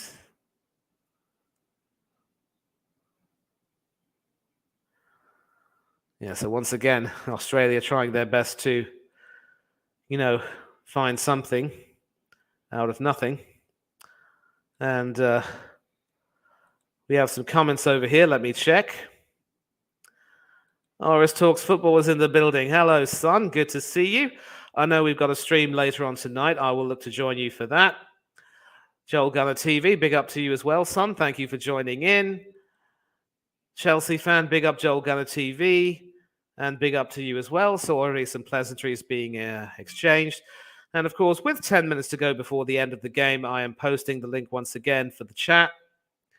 By all means, this is the link. You can see it right here on the screen and also on the chat window. Do please click the link if you want to come and have a chat. Let's be having you as always. You're always welcome. And finally, Jackson Irvine gets into the book. Fofana now coming into the defense. You get the feeling that this is basically an example of game management now because, Konate's still there and Upamecano's still there. So definitely more of a five-man defense unless Theo Hernandez would like to stay on the left wing and continue to terrorize the Australians. I'm sure he wouldn't mind doing that one bit. And Hernandez, in fact, was running down, but that was intercepted, and the Australians can come away. It is Garang Kuol who intercepted it, passing it to Leckie, but Leckie was shut down. Aaron Moy. Irvine. Suter. Rolls. Behic. Nabil. Back to Behic.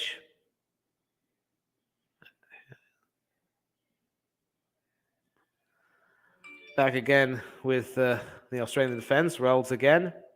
Moy. Harry Suter. Back to Rolls. Kai Rolls, that is.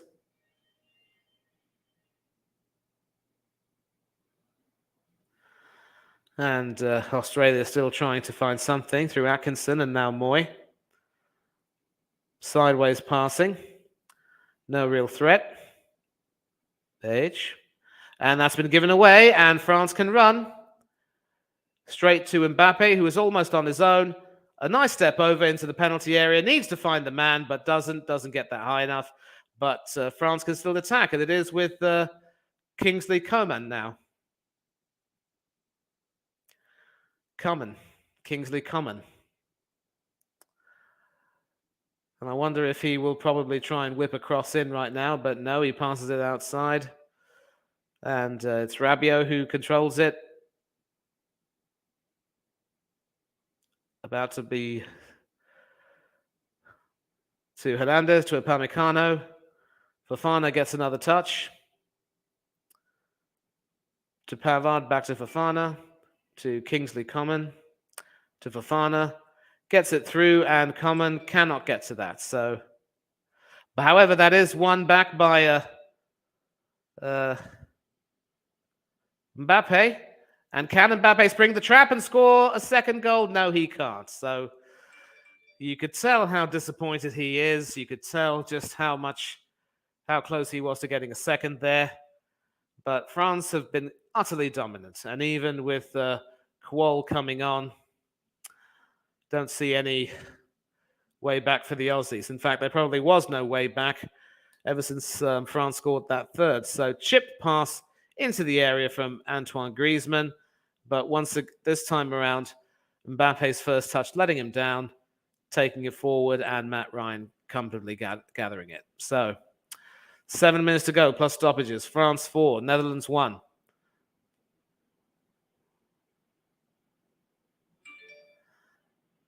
It's the Reese to Kanate, Fofana, Kanate, Chouameni. And it's with Hernandez on the left, who passes it back all the way to Upamecano. Kanate, Griezmann, Coman, Fofana, Pavard to Griezmann, Kanate, Upamecano,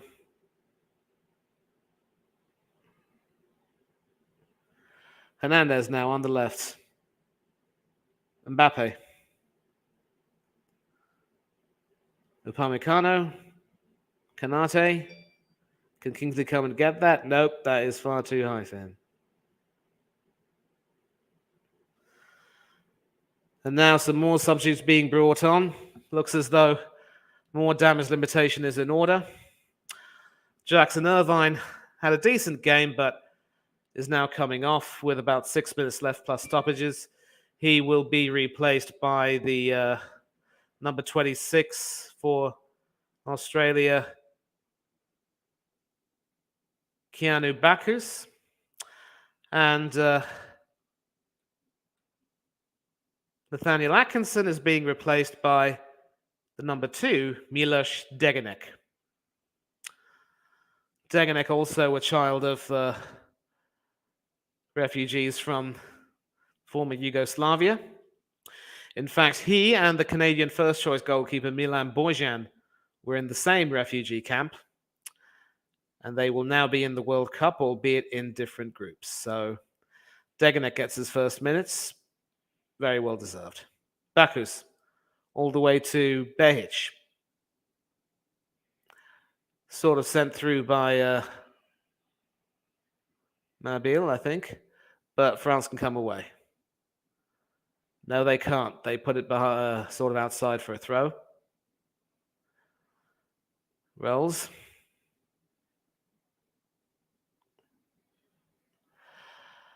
And more defensive work done. And the referee actually plays advantage for France. So good work there from Dayot Upamecano. The Bayern Munich defender having a tidy game in the back four. And it's he passes it to Pavard, to Coman, all the way to Kanate.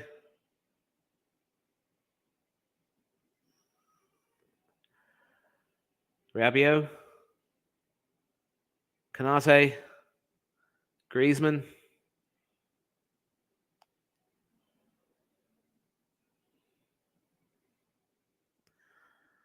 And some more work going on over there. It's become a little bit tiring in a way, although that probably might have to do with my relative lack of sleep. And France continuing to press and answer questions. Australia shutting them down. I'm not even certain that a second goal will really change the outcome of the match that much, but you just never know what can happen. Fofana, all the way to Coman down the right.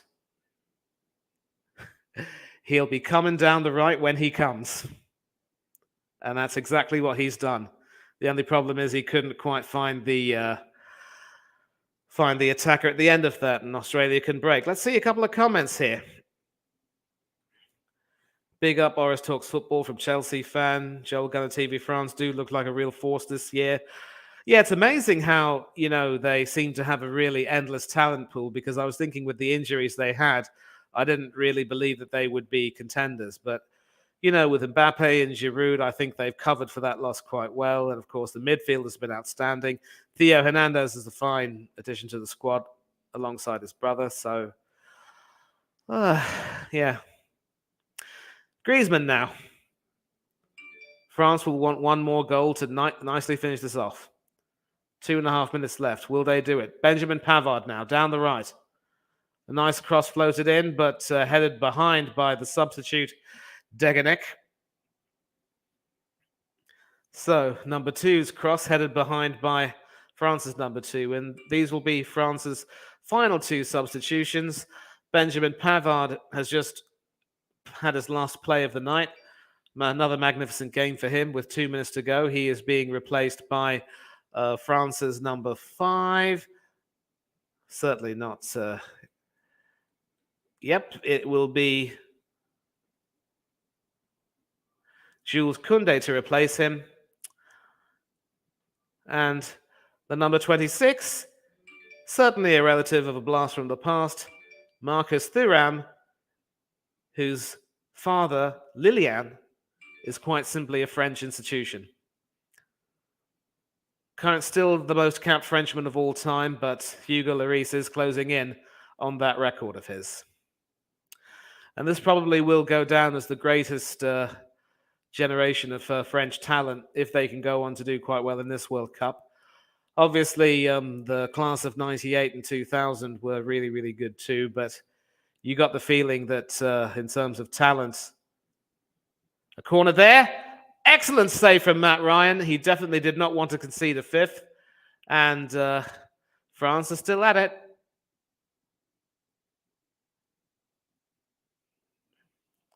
You could almost say they're playing hot potato with the ball. Don't want to keep it too long. And that car goes back all the way to Hugo Lloris, who is able to send it up the field. Lloris, of course, had that dreadful error when he let in Mario Mandzukic to score Croatia's second goal. If he hadn't have made that error, I'm pretty certain that he would have ended up winning the Yashin Award or the Golden Glove Award for the best keeper of the tournament. But another corner, and this time it was Konate who was on the end of that. And Ryan said, "Not tonight, mate. You've already scored 4 past me. You're not going to get a 5th." And we are now into stoppage time. We're going to find out how many minutes will be added. And this time, Kingsley is coming down the left, going into the center. And there will be 7 minutes of added on time. Quite a few nasty tackles, a few niggles. And so certainly trying to compensate for a lot of the time that has been wasted. But, of course, stoppages there. And another header, this time from Theo Hernandez, who deserves a goal for his performance tonight, but only managing to head it straight at Matt Ryan. Awad Mabil now for Australia.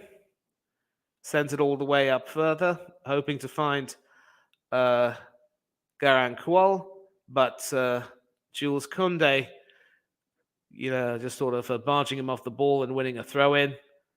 And that's an end to that Australian attack. 1 minute up now for 1 minute up of stoppage time.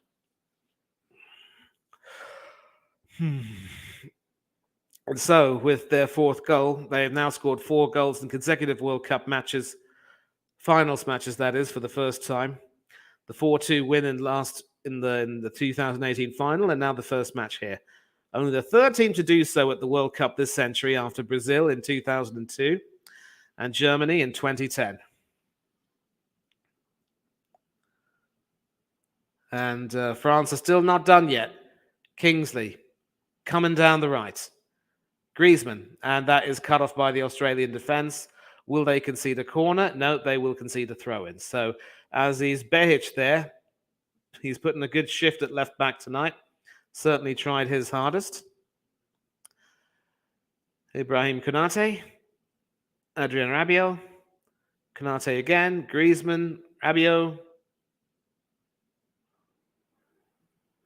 Back to Rabiot.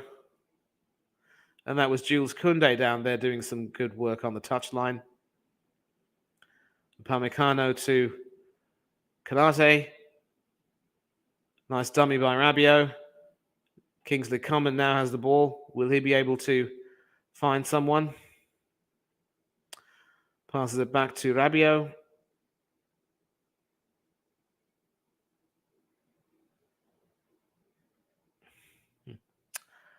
And after all that, it is a goal kick for Australia. So France still want that fifth goal. Not too sure they'll be able to get the sixth, which would make it the best result of these opening stages so far. That six, of course, having been scored by England in their demolition of Iran yesterday. 21 attempts at goal, 6 attempts on target compared to 4 attempts at goal and only 1 on target, which was Craig Goodwin's opener.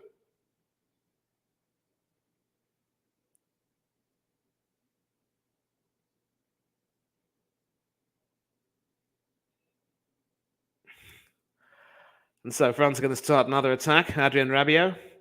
Half of the stoppage time has already elapsed. Upamecano, Kanate, Fofana, Upamecano, Theo Hernandez,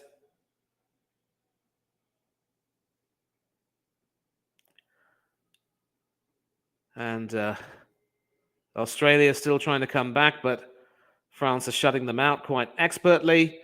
And the needless tackle there from Aaron Moy, and he could end up going into the books. So a difficult day has just become even worse for Aaron Moy. Certainly gave his all in the center of midfield, but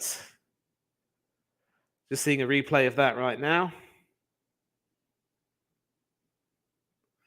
Yeah, clearly catching Hernandez on his legs.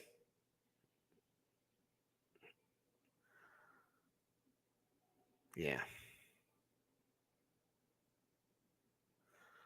So Aaron Moy, the former Premiership veteran,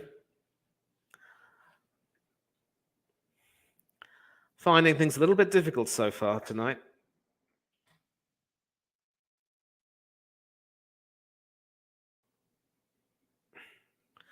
He is, of course, now with Glasgow Celtic in the Scottish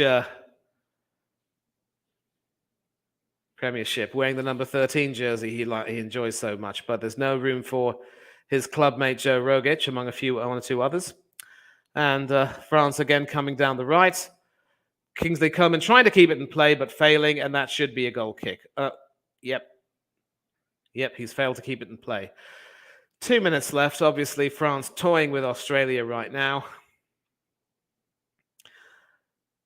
Among his other clubs include the Western Sydney Wanderers, which happens to be Steve-O, the Aussie Gooners' local club. Always thinking of you, mate. Moy was born Aaron Coleman, but changed his name to Moy. Over 50 caps for Australia since his debut. And he has a Dutch passport due to his mother's heritage, but clearly no interest in trying to qualify for the Netherlands, having played for the young Socceroos and representing Australia at the Under-20 World Cup in 2009 and also at the Summer Olympics in 2012.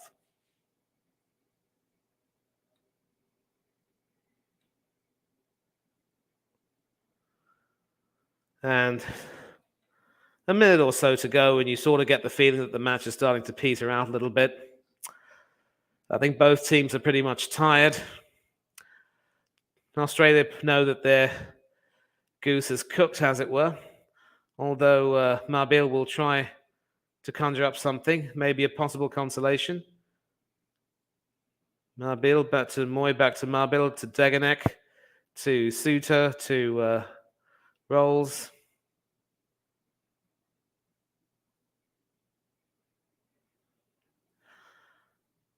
Won't be long now before the referee blows his whistle, but there is still time for another Australian attack down the left. It is Behic, the left back. Can he find a cross to take it in? They're in the penalty area. Still Behic. But Lloris will claim that, and special mention must be given to the French defense for some pretty professional defending. And with that, the referee has blown his whistle. So, at full time, after a rather surprising start by all accounts, it's finished France 4, Australia 1. Craig Goodwin giving the Socceroos a shock lead in the first 10 minutes, but France hitting back immediately through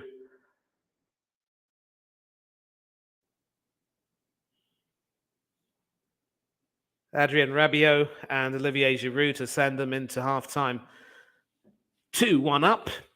Kylian Mbappe coming on the score sheet to make it 3-1 in the second half. And finally, France's joint all-time leading goal scorer, confirming his status with that second goal to seal it. So full-time score is France 4, Australia 1.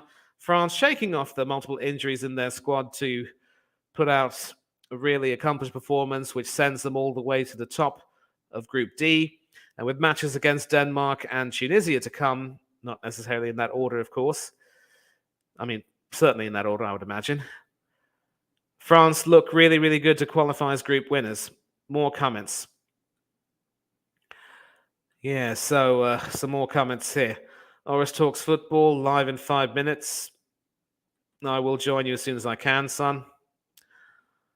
Yeah, what were the goals? Haven't really seen them. Just turned on the game. Well, I can give you a description. Basically, the opening goal, Joel, was some good work down the right-hand side by Matthew Leckie from Australia. Sort of turned in such a way that Lucas Hernandez was sort of spinning and ended up rolling his ankle and lying on the floor. And the cross was met by Craig Goodwin, the left winger, who was able to send it high and handsome into the net beyond Hugo Lloris. But then afterwards, Theo Hernandez came on to replace his brother, and that was when the tide turned. Across from Hernandez was met in the penalty area by the head of Adrien Rabiot to make it 1-1, heading it past Matt Ryan in goal. And then, of course, Olivier Giroud enjoying a simple tap-in following a defensive error from Nathaniel Atkinson, which enabled Kylian Mbappe to get into the penalty area, and Giroud said, "Thank you very much indeed." And some more good work from France, from Mbappe, where he couldn't quite get his cross right, but he did receive some support again from Dembele, who was able to whip a nice cross in, met by the head of Kylian Mbappe and sent it in off the inside of the post. And then Olivier Giroud himself coming up trumps with the fourth goal. Simple tap-in. I mean, a simple header. He certainly looked in pain afterwards, but he recovered, and that took him to the joint top of the French goal scorers. So hopefully I'll describe the goals for you quite well. And in between, Griezmann also had a shot cleared off the line, which could have been France's fourth goal anyway, but just a huge reflection of the dominance of the French so far. And Flair's in the chat right now. As I've said, Giroud is now level with Thierry Henry in goals. So looks as though, once again, no one's willing to join the chat for the last 2 minutes. So here's my reflection. Obviously, France, as I've said, shaking off their injuries quite well to prove why they're still a good team. Their talent pool is absolutely immense. Ousmane Dembele also having a fine game on the right, but Hernandez combining with Mbappe was really what helped bring France back into the game. The defense also holding firm through Upamecano and Konate. The midfield of Rabiot, Tchouaméni, and Griezmann coming up trumps as well. A complete performance, really. Can't say any player had a bad game. Maybe Hugo Lloris could have done better for the first goal. I don't know. But at the end of the day, a 4-1 result, nobody's complaining. So, as things stand, France are on top of Group D, with Denmark and Tunisia level in second and third place, with no goals scored or conceded. So the Denmark-France game will probably be a must-win for Denmark, who were able to welcome back Christian Eriksen to tournament football ever since that horrific heart attack at the Euros. He's now playing with an installed pacemaker, but it's great to see him back and playing well. And earlier on today, from Group C, the biggest shock of the day, of course, was Argentina falling to a shock 2-1 defeat to Saudi Arabia. Argentina, of course, having 3 goals disallowed in the first half, in addition to Lionel Messi scoring a penalty, and then somehow ending up contriving to concede 2 goals from Saudi Arabia, who ended the Albi Celeste's record 36-match winless undefeated streak. And so Argentina in a bit of trouble, but with Mexico and Poland sharing another goalless draw, Guillermo Ochoa saving a penalty from Robert Lewandowski, which could potentially have won the match for Poland, and Mexico probably being the better team and were more deserving of a win, in my opinion, at least. It means that Argentina can still look to their games against Mexico and Poland as must-win games, but they will certainly need to play a little bit better and cut out the complacency, and some changes will probably be made to their midfield. And this isn't the first time that Argentina have lost their opening game of a World Cup and gone on to recover to qualify for the knockout stages and potentially go even further. In 2018, after that horrible loss to Croatia, I believe it was 3-0, they were able to somehow qualify for the group for the next stage at the expense of Nigeria, of course, but lost in the second round to the eventual winners, France. In 1990, of course, they lost their first match 1-0 to Cameroon team, who had 2 players sent off. And the 2 players, of course, were Andre Canabiek and Benjamin Massing, but they still managed to win through a goal from Francois Mambiek. Neri Pumpido, the defending world champion keeper, not covering himself with glory. And then, of course, having to exit the tournament in the second match with a double fracture of his leg. But Argentina, thanks to Maradona and Goicoechea, were able to make it all the way to the final, only to completely come undone against Lothar Matthäus's Germany team. So some terrific results. I mean, wouldn't say terrific, but certainly some shock results. But this is why we love the World Cup, I guess. And, for all of the political subterfuge behind it, I am enjoying it as, just a football fan, just watching the games, not really getting involved in much of the stuff outside the tournament.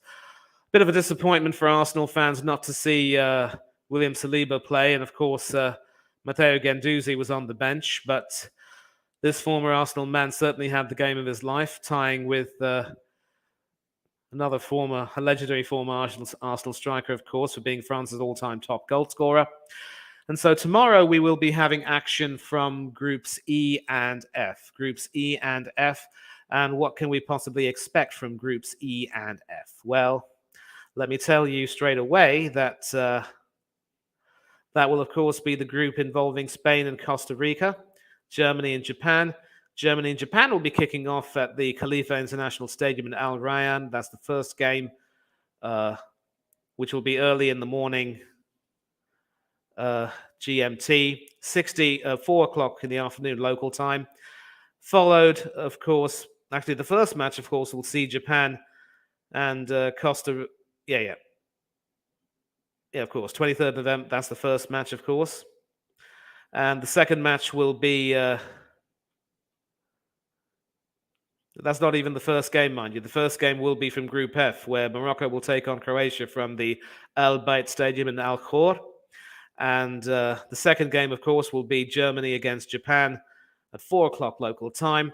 The third game from Group E will see Spain taking on Costa Rica at 7 o'clock local time. That is in Qatar. And the night game, which will be at about 7 o'clock in the evening GMT, 10 p.m. local time, will be between Belgium and Canada. So Les Rouges from Canada will be making their return to the World Cup stage, and they will have a matchup against the might of Belgium. That match will be taking place from the Ahmed bin Ali Stadium in Al Rayyan. And Spain and Costa Rica will do battle at the Al Thumama Stadium in the capital city of Doha. So some good football to look forward to, and certainly some exciting games up ahead. We're already now halfway through the first group stage. All first 4 groups have already played, and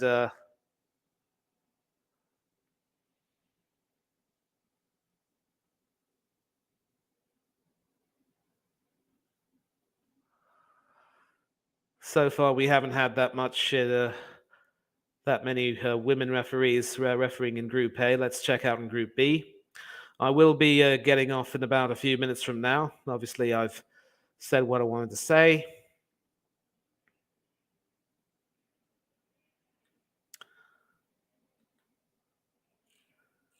Group C will be quite interesting. I wonder who refereed those games.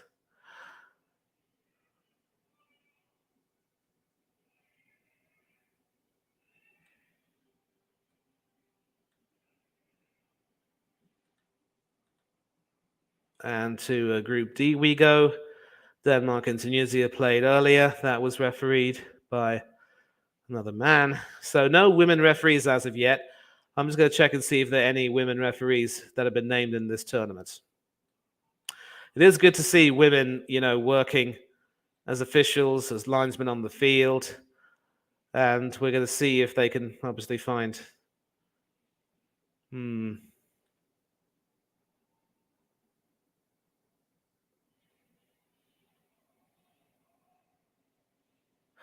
There is actually one women's referee who might be refereeing later on the tournament from Rwanda, Salima Mukasanga. Anyone else?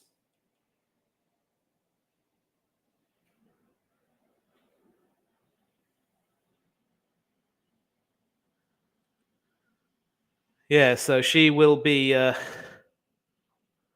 she's actually one of 3 women referees selected to officiate. I'm just trying to find out who the other 2 are. Stephanie Frappart from France is another one. And we find out who the other one is. From Japan, Yoshimi Yamashita.